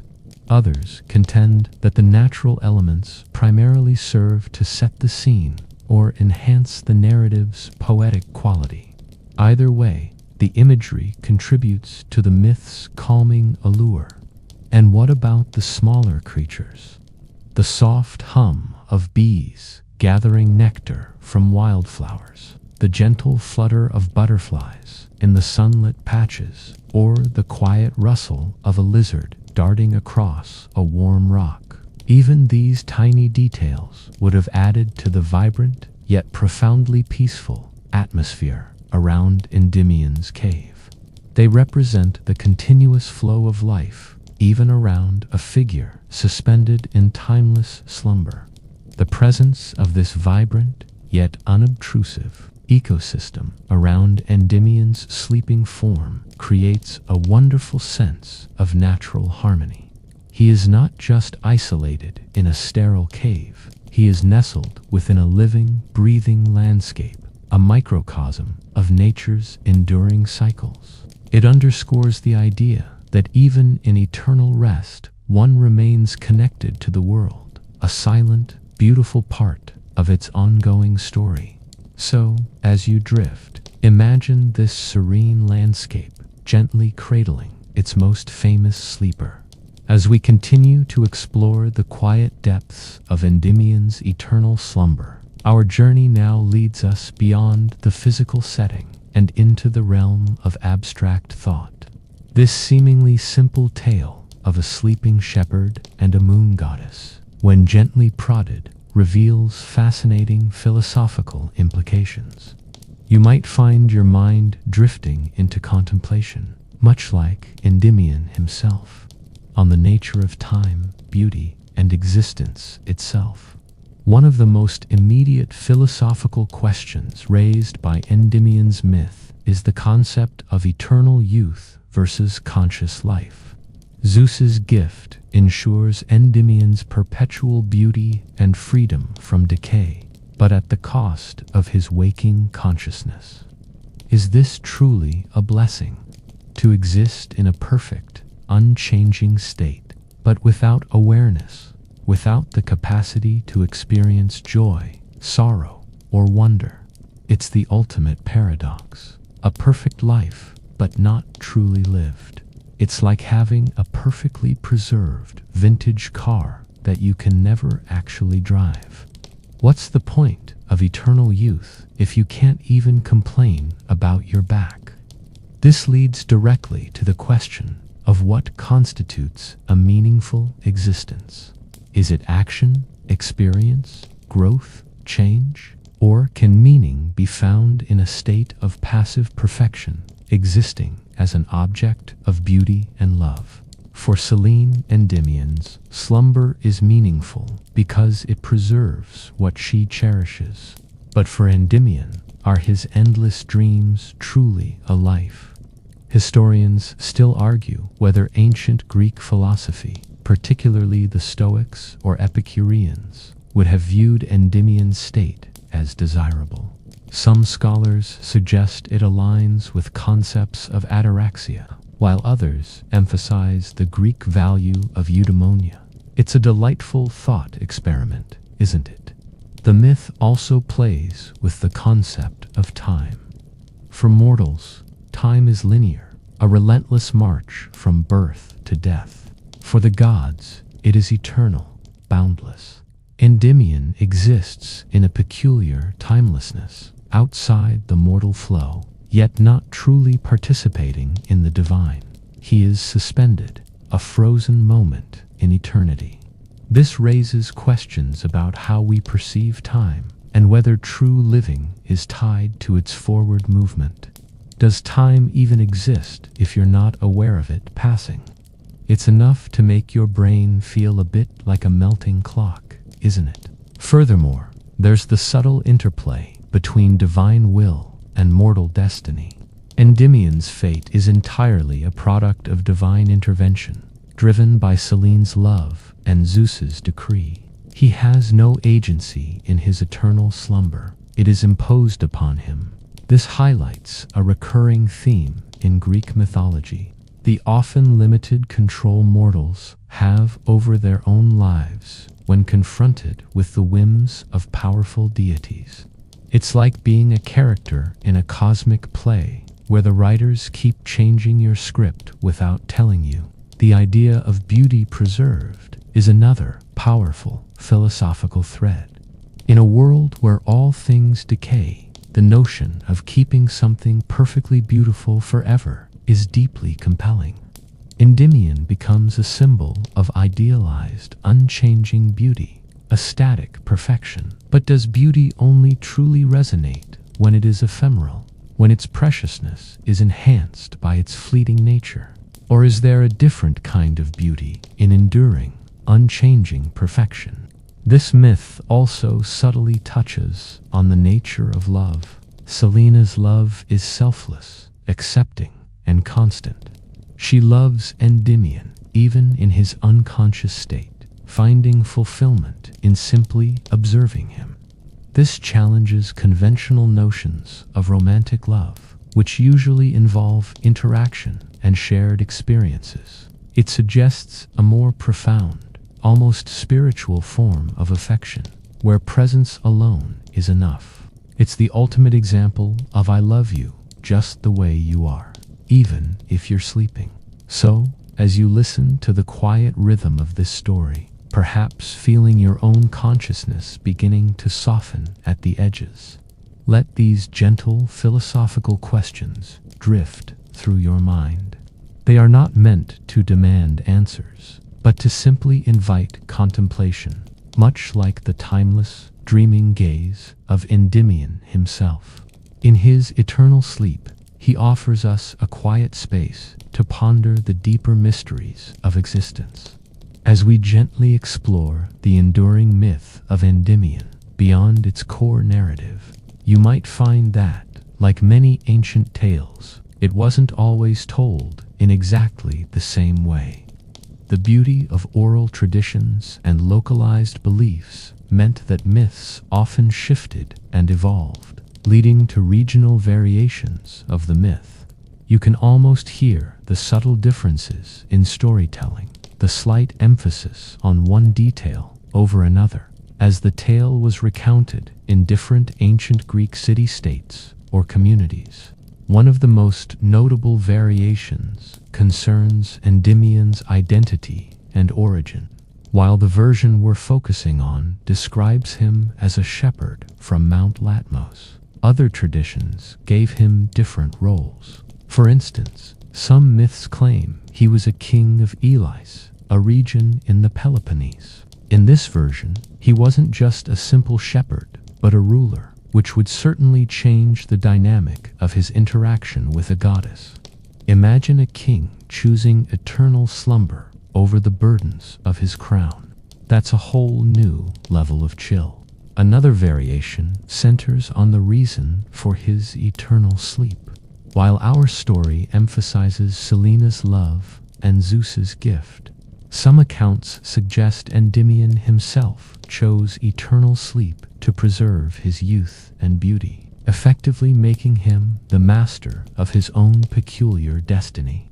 This adds a layer of agency to Endymion, transforming him from a passive recipient of divine favor into someone who actively desired and pursued this unique form of immortality. It's like opting for a permanent staycation instead of a regular life. No thanks, I'll just stay here, looking fabulous and unconscious.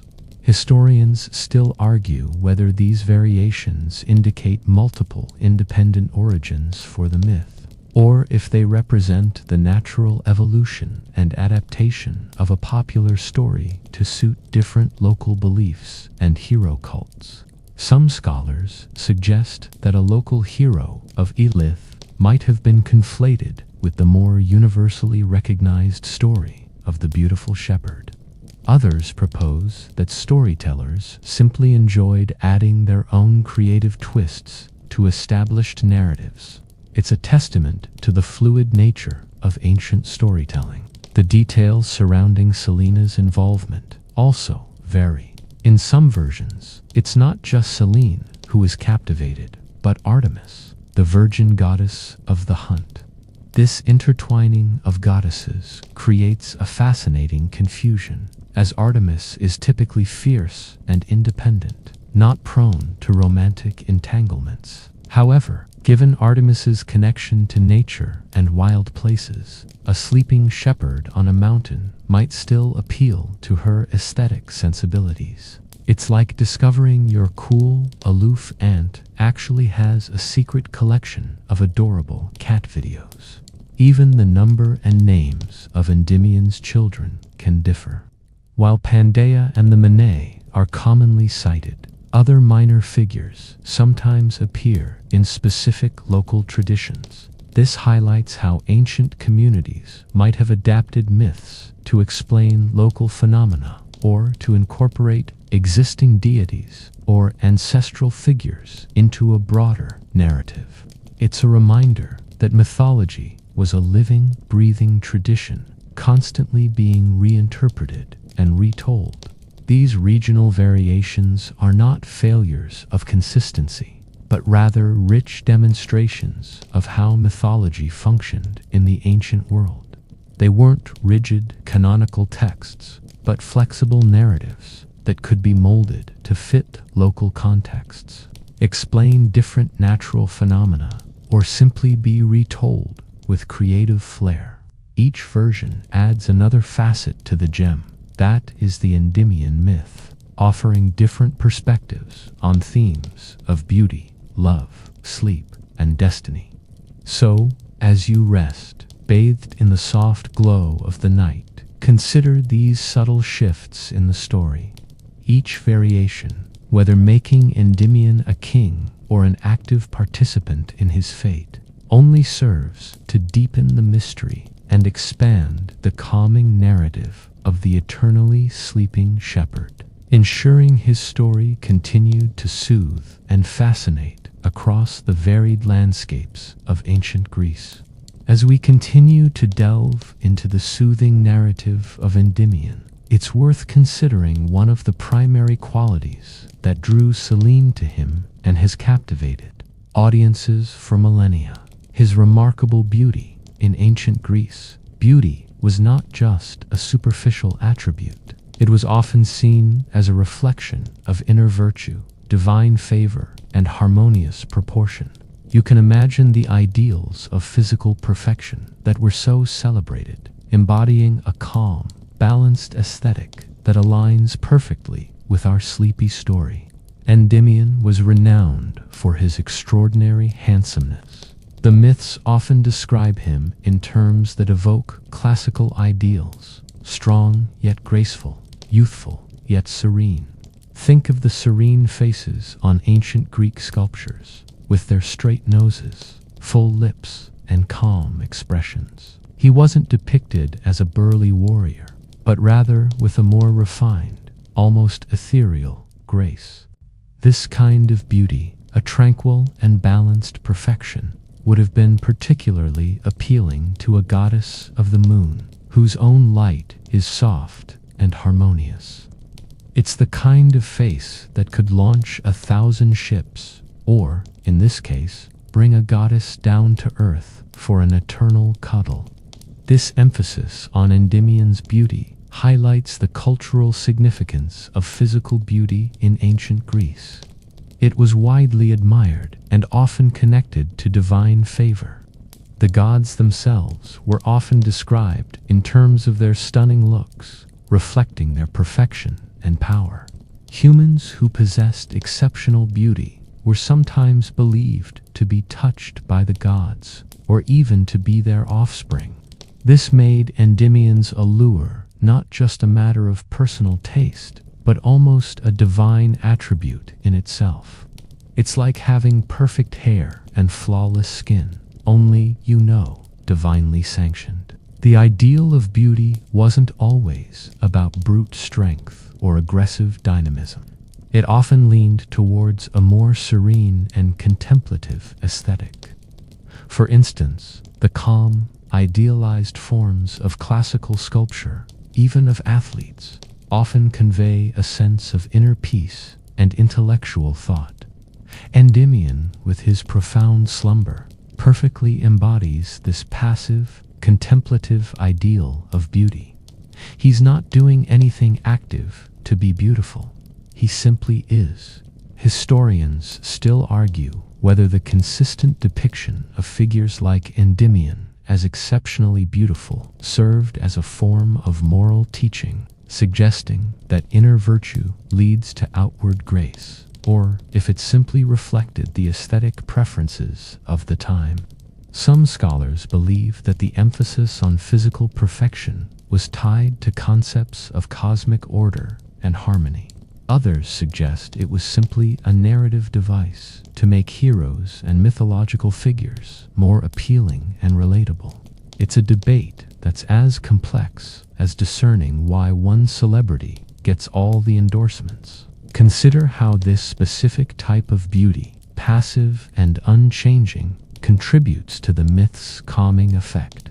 Endymion's beauty in his sleep is not fleeting or dynamic. It is a fixed, perfect state. There is no tension, no effort, just an enduring, tranquil perfection. This makes him an ideal subject for a story designed to help you relax and drift off, as his very essence radiates a timeless serenity. He's the ultimate chill influence. The concept of beauty in ancient Greece was also closely tied to proportion and symmetry, reflecting a belief in an underlying cosmic order. Artists and philosophers alike sought to capture these ideal forms in their works, believing that true beauty lay in harmonious balance.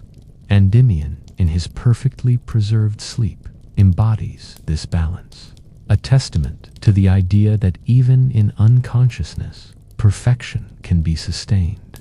So, as you listen to the gentle flow of this narrative, imagine Endymion's serene beauty, a timeless ideal captured not just in myth, but in the enduring art of the ancient world. His quiet perfection becomes a visual lullaby, inviting your own senses to relax and find a similar state of harmonious repose. As we continue to drift through the serene landscape of Endymion's myth, we find ourselves gently led into another fascinating realm of ancient Greek thought: the profound role of prophecy and dreams. These weren't mere fleeting thoughts or random night visions for the Greeks. They were often seen as direct communications from the divine portals to hidden knowledge and glimpses into the tapestry of fate. You can almost feel the air growing thick with anticipation, a subtle hum of unseen messages as we explore this mystical connection. In ancient Greece, dreams were often considered sacred messengers from the gods. Sleep was viewed as a state where the soul could wander more freely, unencumbered by the body, thus becoming more receptive to divine communication. People would meticulously recall and interpret their dreams, often seeking guidance from dream interpreters or even priests in temples. Imagine having to meticulously log your dreams every morning, trying to figure out if that weird dream about talking sheep meant you should invest in wool futures or just lay off the midnight snacks. The concept of prophecy was deeply woven into the fabric of Greek society. Oracles, like the famous Oracle of Delphi, were revered figures believed to channel the words of the gods, particularly Apollo. Their cryptic pronouncements often shaped the destinies of kings and empires. Even common folk would consult seers for guidance on everything from agricultural harvests to marital disputes. The future, for the Greeks, was not entirely set in stone, but revealed in enigmatic flashes, often requiring careful deciphering. The myth of Endymion, with its central theme of profound sleep, subtly connects to these beliefs. While Endymion himself is not explicitly a recipient of prophecy in his slumber, his state of unconsciousness aligns him with the liminal space where such divine communications often occurred. His perpetual dream could be interpreted as a continuous, albeit private, communion with the realm of the gods, a silent receiving of celestial truths. It's the ultimate form of divine broadband, always connected. Historians still argue whether the widespread belief in prophecy and dreams offered genuine psychological comfort and guidance to the ancient Greeks, or if it was primarily a tool used by powerful religious institutions to maintain control. Some scholars suggest that the ambiguity of prophecies allowed for flexible interpretations that could always be seen as fulfilled. Others emphasize the deep spiritual yearning that these practices addressed. It's a fascinating look at the interplay between belief, power, and human psychology. The very act of Selene visiting Endymion in his sleep could be seen as a form of divine engagement with the dream world. She, the goddess of the night, is directly interacting with a mortal in his most vulnerable and receptive state. Perhaps her luminous presence itself infused his dreams with a divine quality, or shaped their content in ways we can only imagine. It's like having a celestial dream catcher hanging over your head, but way more powerful. Furthermore, the idea of eternal sleep, while a unique gift for Endymion, also subtly echoes the concept of coma or deep trance states, which were sometimes sought in ancient healing rituals or spiritual practices to induce visions or connect with the divine. Endymion's sleep isn't a mere absence. It's an active, albeit internal, state of being that aligns him with the mysterious forces of the cosmos. So, as you gently drift, perhaps allowing your own thoughts to become dreamlike, consider the profound importance the ancient Greeks placed on the world of sleep and prophecy. They believed that in those quiet moments, when the conscious mind surrendered, the veil between worlds thinned, allowing whispers of the divine to filter through. And, in Endymion's case, it allowed him an endless, quiet journey through a dreamscape touched by a goddess. As we continue to flow through the gentle narrative of Endymion, observing his serene, perpetual slumber, we are naturally drawn to ponder a concept that he, in his unique state, utterly transcends the passage of time. For us, time is a relentless, forward-moving river, carrying us from moment to moment, day to day, year to year. But for Endymion, time has effectively ceased to exist, transforming him into a living, breathing paradox. You can almost feel the gentle current of existence swirling around him, leaving him untouched, a still point in an ever-moving world. Imagine, for a moment, being completely oblivious to the ticking clock. No appointments, no deadlines, no birthdays, no changing seasons in your conscious experience. That is Endymion's reality. While the world outside his sacred cave on Mount Latmos continues to spin, while empires rise and fall, and generations live and die, he remains in a state of unchanging, youthful perfection.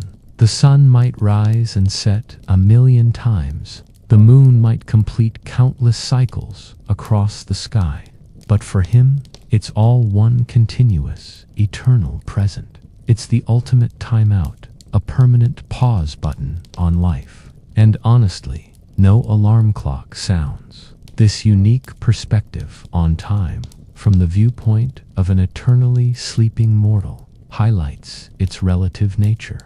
For a god, time is boundless, eternal. For a mortal, it is finite and precious. Endymion exists somewhere in between, experiencing a strange kind of immortality without awareness of its duration. He's not aging, he's not decaying, but he's also not living in the conventional sense. It's like being a magnificent statue that occasionally takes a breath. Very peculiar indeed. Historians still argue whether the concept of suspended animation or timeless existence in myths served as a way to grapple with the human fear of mortality and the desire for eternal life, or if it simply offered a compelling narrative device. Some scholars suggest it reflects ancient philosophical discussions about the nature of being and non-being. Others contend it's simply a poetic exploration of the ultimate escape from the human condition. It certainly offers a lot to ponder as you drift off. Think of the contrast with Selene. She is eternal, yes, but she is also perpetually in motion, traversing the sky each night. She experiences the passage of time through her constant journey and her observation of the changing world below. For her, Endymion represents a fixed point, a timeless anchor in her own endless existence. Her love allows her to visit a place where time, for a cherished few hours, seems to stand still. It's her little oasis of timelessness. The very slowness and stillness of this myth are designed to create a sense of timelessness for you, the listener. As my voice continues its gentle cadence and your thoughts soften, you are invited to shed the pressures of your own temporal existence just for a while. You are encouraged to enter a space where the clock doesn't matter, where the concept of later simply fades away. It's a wonderful way to escape the constant rush of modern life, isn't it? No more checking your watch, just a serene, unending now. This philosophical dimension of time in the Endymion myth also emphasizes the preciousness of conscious life. While eternal youth is appealing, the myth subtly asks if it's truly desirable without the awareness to appreciate it, to grow, to love, to experience. Endymion's state, while beautiful, also carries a quiet poignancy, life forever dreaming, forever unknowing. So, as you listen, perhaps feeling the comforting weight of your own body settling into rest, let the concept of time gently recede. Embrace the moment, the quiet now, and remember Endymion, the shepherd who found eternal youth in a sleep so profound that time itself forgot him, a quiet testament to the mysterious, unhurried flow of ancient myths. As we journey through the hushed and ancient myth of Endymion, observing his eternal slumber and Selene's quiet devotion, you might find surprising echoes of this timeless tale in our own contemporary world.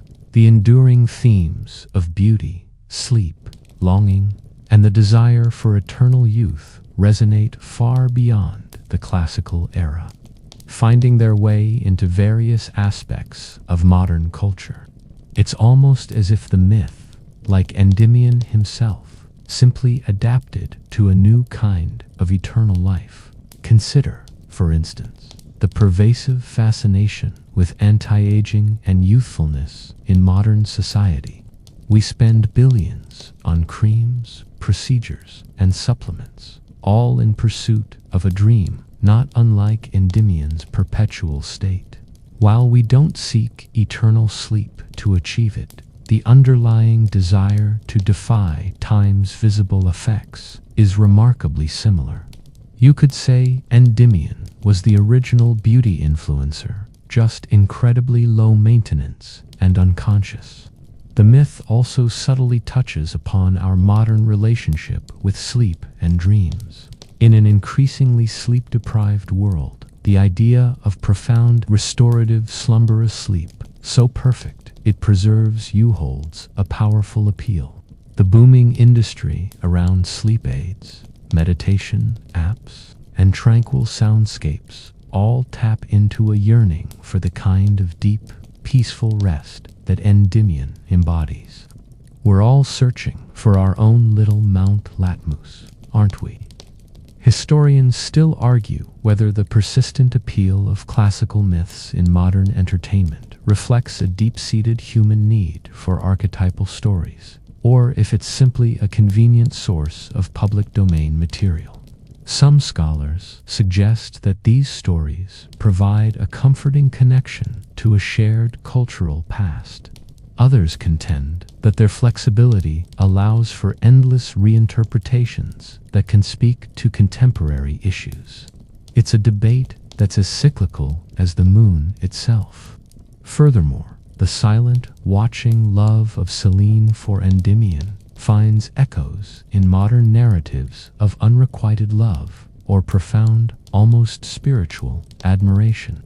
While not always literal, the concept of cherishing someone from afar or loving them in a state of vulnerability is a theme that continues to appear in literature, film, and even popular music. Think of songs about yearning or secret crushes. The emotional core isn't that far removed from Selene's nightly vigil. The very idea of a sleeping giant or a dormant power waiting to be awakened finds a mythical precedent in Endymion. While he is not destined to awaken, his enduring presence, even in slumber, suggests a latent potential, a preserved essence. This archetype appears in various forms, from nationalistic legends to fantasy narratives where ancient heroes sleep until a time of great need. It's like having a perfectly good backup system, just in case. Even in marketing and branding, the imagery of the moon, stars, and tranquility is frequently used to evoke feelings of calm, luxury, and serenity, often without direct reference to the myth. But the underlying association of these celestial bodies with peace and rest has been subtly reinforced by stories like Endymion's for millennia. Every time you see a commercial for a mattress bathed in soft blue light, you're witnessing a distant echo of Selene's tender gaze. So, as you gently drift, perhaps feeling the pull of your own peaceful slumber, consider how the ancient myth of Endymion, with its themes of timeless beauty and profound rest, continues to weave its subtle influence through the tapestry of our modern lives. It's a quiet testament to the enduring power of ancient stories to resonate centuries later in the most unexpected of ways, watchful observers of his eternal repose. The stars, these twinkling points of light scattered across the vast canvas of the night sky, were far more than mere pinpricks of light to the ancient Greeks.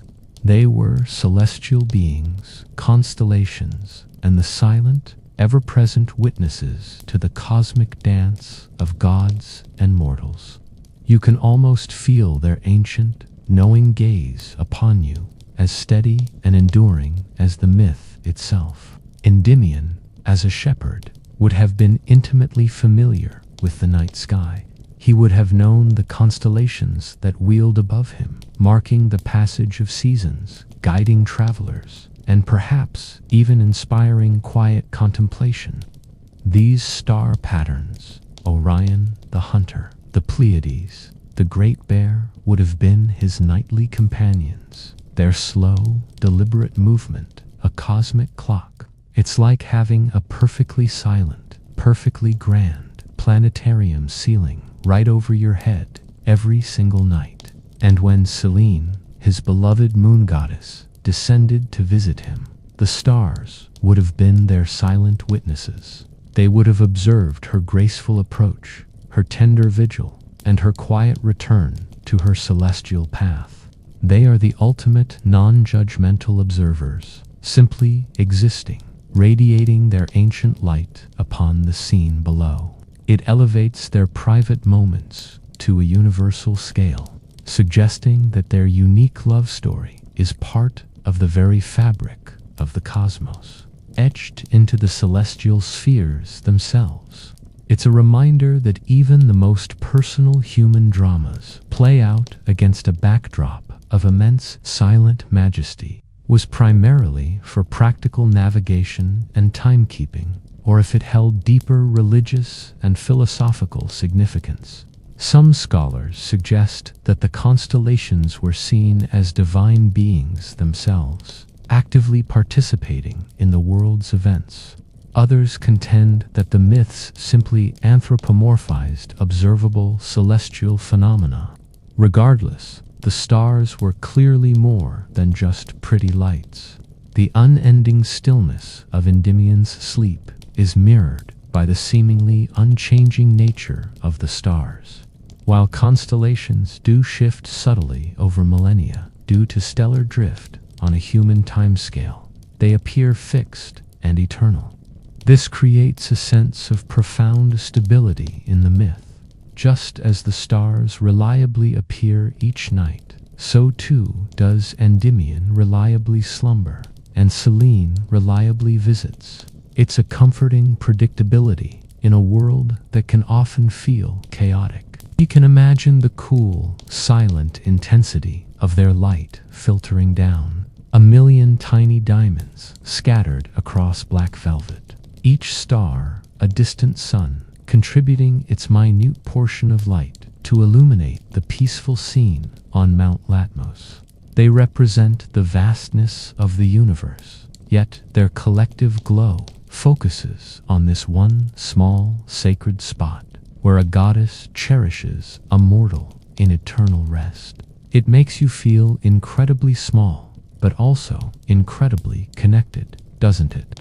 So, as you listen, perhaps with your own eyes now closed, imagine the silent, glittering expanse above the stars, ancient and wise, continue their timeless vigil, watching over the world, and in our sleepy myth, watching over the forever dreaming shepherd. Their unwavering presence is a gentle, cosmic lullaby, inviting you to join Endymion in a state of profound, peaceful repose. As we continue our gentle exploration of Endymion's timeless slumber, our focus now turns to the experience of the moon goddess herself, Selene. While her love for the sleeping shepherd is undeniably beautiful and profound, there's a subtle, underlying current of solitude that accompanies her immortality. You can almost feel the vast emptiness of the cosmos around her, despite the glittering stars, emphasizing the unique loneliness of her unending existence. Selene, as the personification of the moon, is a solitary traveler across the night sky. Unlike many other Olympian deities who revel in feasts, arguments, and social interactions, Selene's role is one of quiet, solitary transit. She is perpetually in motion, yet often alone, her only companions, the stars and planets she passes. This inherent solitude is a crucial aspect of her character. Imagine always being on a journey, always observing, but rarely interacting. It sounds rather peaceful, perhaps, but also a little bit isolating, doesn't it? Her love for Endymion, while providing a profound emotional anchor, also highlights this solitude. He cannot actively reciprocate her affection. He cannot engage in conversation, share laughter, or offer comfort. He is an object of devotion, a beautiful, static presence. Selene's love is, by its very nature, a one-sided adoration. She gives endlessly, watches tirelessly, but receives no conscious acknowledgement in return.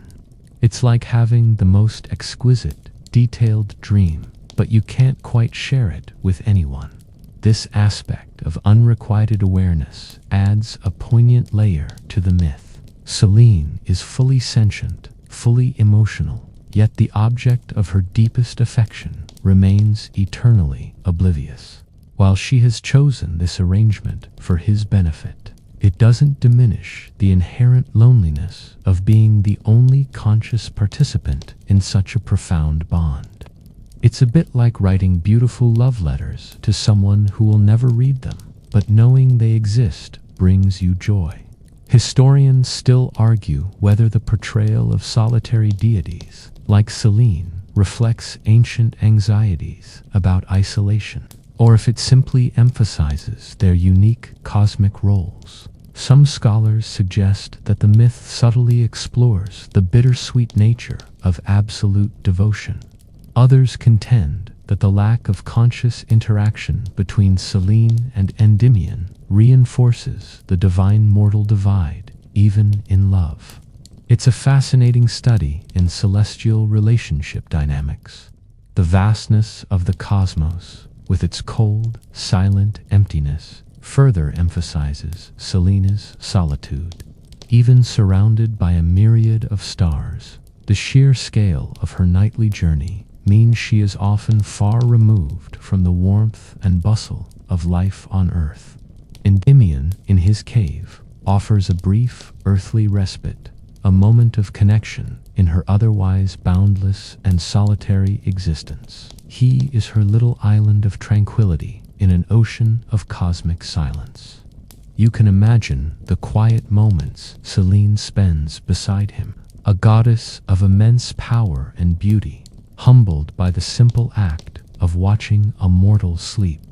This vulnerability, this profound need for connection that drives her to return night after night, speaks volumes about the loneliness of immortality. To live forever, but to have no true peer or conscious partner in love, is a unique burden, even for a deity. So, as you listen, perhaps feeling a gentle understanding of this cosmic solitude, consider the quiet strength and unwavering devotion of Selene. Her love for Endymion, though unique in its expression, is a powerful testament to the enduring human need for connection, even in the most solitary of existences. And in her tender gaze upon the sleeping shepherd, she finds her quiet solace, a beacon in her boundless night. As we approach the serene conclusion of our journey through the myth of Endymion, it's worth pausing to reflect on the shepherd's enduring presence and his remarkable legacy. Though he remains forever asleep, his story has echoed through millennia, captivating hearts and minds, proving that even a passive existence can leave an indelible mark. You can almost feel the quiet ripples of his story, spreading out through time, touching countless generations with its unique blend of beauty and profound rest. Endymion's legacy is primarily one of beauty preserved. He stands as a timeless symbol of youthful perfection, untouched by the relentless march of decay. In a world obsessed with fleeting youth and transient loveliness, his story offers a fantastical escape, a dream of perpetual aesthetic grace. This enduring image has resonated with artists, poets, and thinkers across various epochs, all seeking to capture the essence of his unchanging charm. He's the original poster child for forever young. Beyond physical beauty, Endymion's myth has solidified a subtle but powerful connection between the moon and sleep. Selene's tender vigil over him has cemented the moon's role as a benevolent, watchful presence over our dreams and slumber. Every time you gaze at the moon and feel a sense of calm or experience a deep, restorative sleep, you are, in a small way, partaking in the quiet legacy of Endymion and Selene. It's like a cosmic patent on peaceful night times. Historians still argue whether the lasting appeal of such a gentle, almost anti-heroic myth, in a culture that often celebrated epic deeds and martial prowess, speaks to a deeper human yearning for peace and tranquility. Some scholars suggest that Endymion represents an escape from the anxieties of mortal life. Others contend that his story's endurance is simply a testament to its poetic beauty and its ability to inspire quiet contemplation. Perhaps it's a bit of both, a soothing counterpoint to the more dramatic tales. The myth's focus on passive existence also offers a unique legacy. In a world that often values action, achievement, and constant striving, Endymion's story suggests that there can be profound meaning in simply being. His existence, though unconscious, inspires devotion, perpetuates beauty, and even gives rise to new life, demonstrating that influence doesn't always require active participation. It's a rather comforting thought, isn't it, that sometimes just existing peacefully is enough. Furthermore, Endymion represents the vulnerability of mortals in the face of divine power, yet also the potential for divine compassion. His fate was entirely in the hands of the gods, but it was a benevolent fate born of love. This offers a softer perspective on the often capricious nature of the Greek pantheon, showcasing a rare moment of tender intervention. It's a good reminder that not all divine interactions end in being turned into a tree or a constellation against your will. His story continues to be a quiet source of inspiration for art and literature, as we've discussed. Each new interpretation, each new painting or poem keeps his legacy alive, allowing his timeless slumber to reach new audiences and spark new reflections. The myth, much like a good lullaby, is passed down through generations, its soothing qualities undiminished by the passage of time. So, as you listen, perhaps feeling the calming weight of your own eyelids, reflect on the gentle, enduring appeal of Endymion. His quiet existence has, paradoxically, created a powerful and lasting legacy, reminding us that even in profound rest, there can be timeless beauty, enduring love, and a quiet inspiration that continues to echo through the ages. He truly is the master of the long game, even while asleep. As our journey through the quiet depths of Endymion's myth comes to its gentle close, we arrive at the very essence of its being, the profound, unchanging nature of his eternal slumber. This isn't just the end of a story. It's a lingering sensation, a quiet echo that resonates with the deepest parts of your own desire for rest. You can almost feel the softness of his perpetual dream, a silent, comforting presence that has permeated every aspect of our narrative. Endymion remains forever in that sacred cave on Mount Latmos, bathed in the gentle, silver light of Selene. His breath is steady, imperceptible, a timeless rhythm that defies the passage of centuries. His features are eternally youthful, untouched by the wearying hand of time, a testament to the god's unique gift. He is not just sleeping, he is sleep in its most perfect, undisturbed form. He's the ultimate sleep champion, holding the record for the longest, most aesthetically pleasing nap in history. This final thought on his eternal slumber is meant to be deeply comforting. In a world that constantly demands our attention, our energy, and our conscious engagement, Endymion offers a powerful, almost radical alternative, the profound peace of complete release. He exists without worry, without ambition, without the nagging anxieties that often accompany wakefulness. He is simply at rest, perfectly, perpetually. It's the ultimate out-of-office reply, set to infinite. Historians still argue whether the concept of a happy ending in Greek mythology always required active participation and triumph, or if peaceful stasis, as in Endymion's case, could also be considered a form of divine blessing and resolution. Some scholars suggest that the myth offers a unique perspective on happiness found not in striving, but in profound tranquility.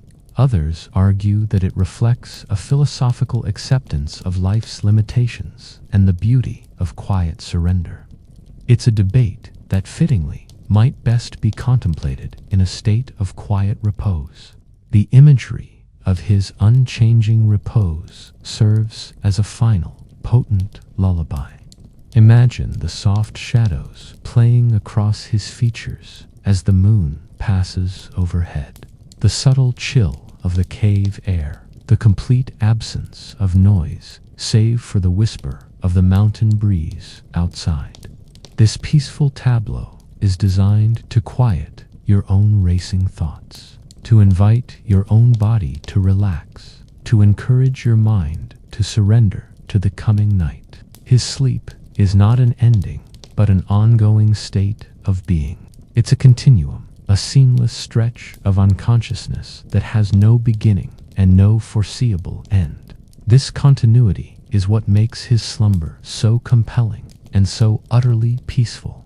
There's no sudden awakening, no jarring transition, just the steady, unwavering presence of rest. It's the kind of sleep where you just know you're not going to wake up with a crick in your neck. So, as you listen to these final words, let the profound peace of Endymion's eternal slumber wash over you. Allow yourself to feel the comforting weight of your own body, the slowing of your own breath.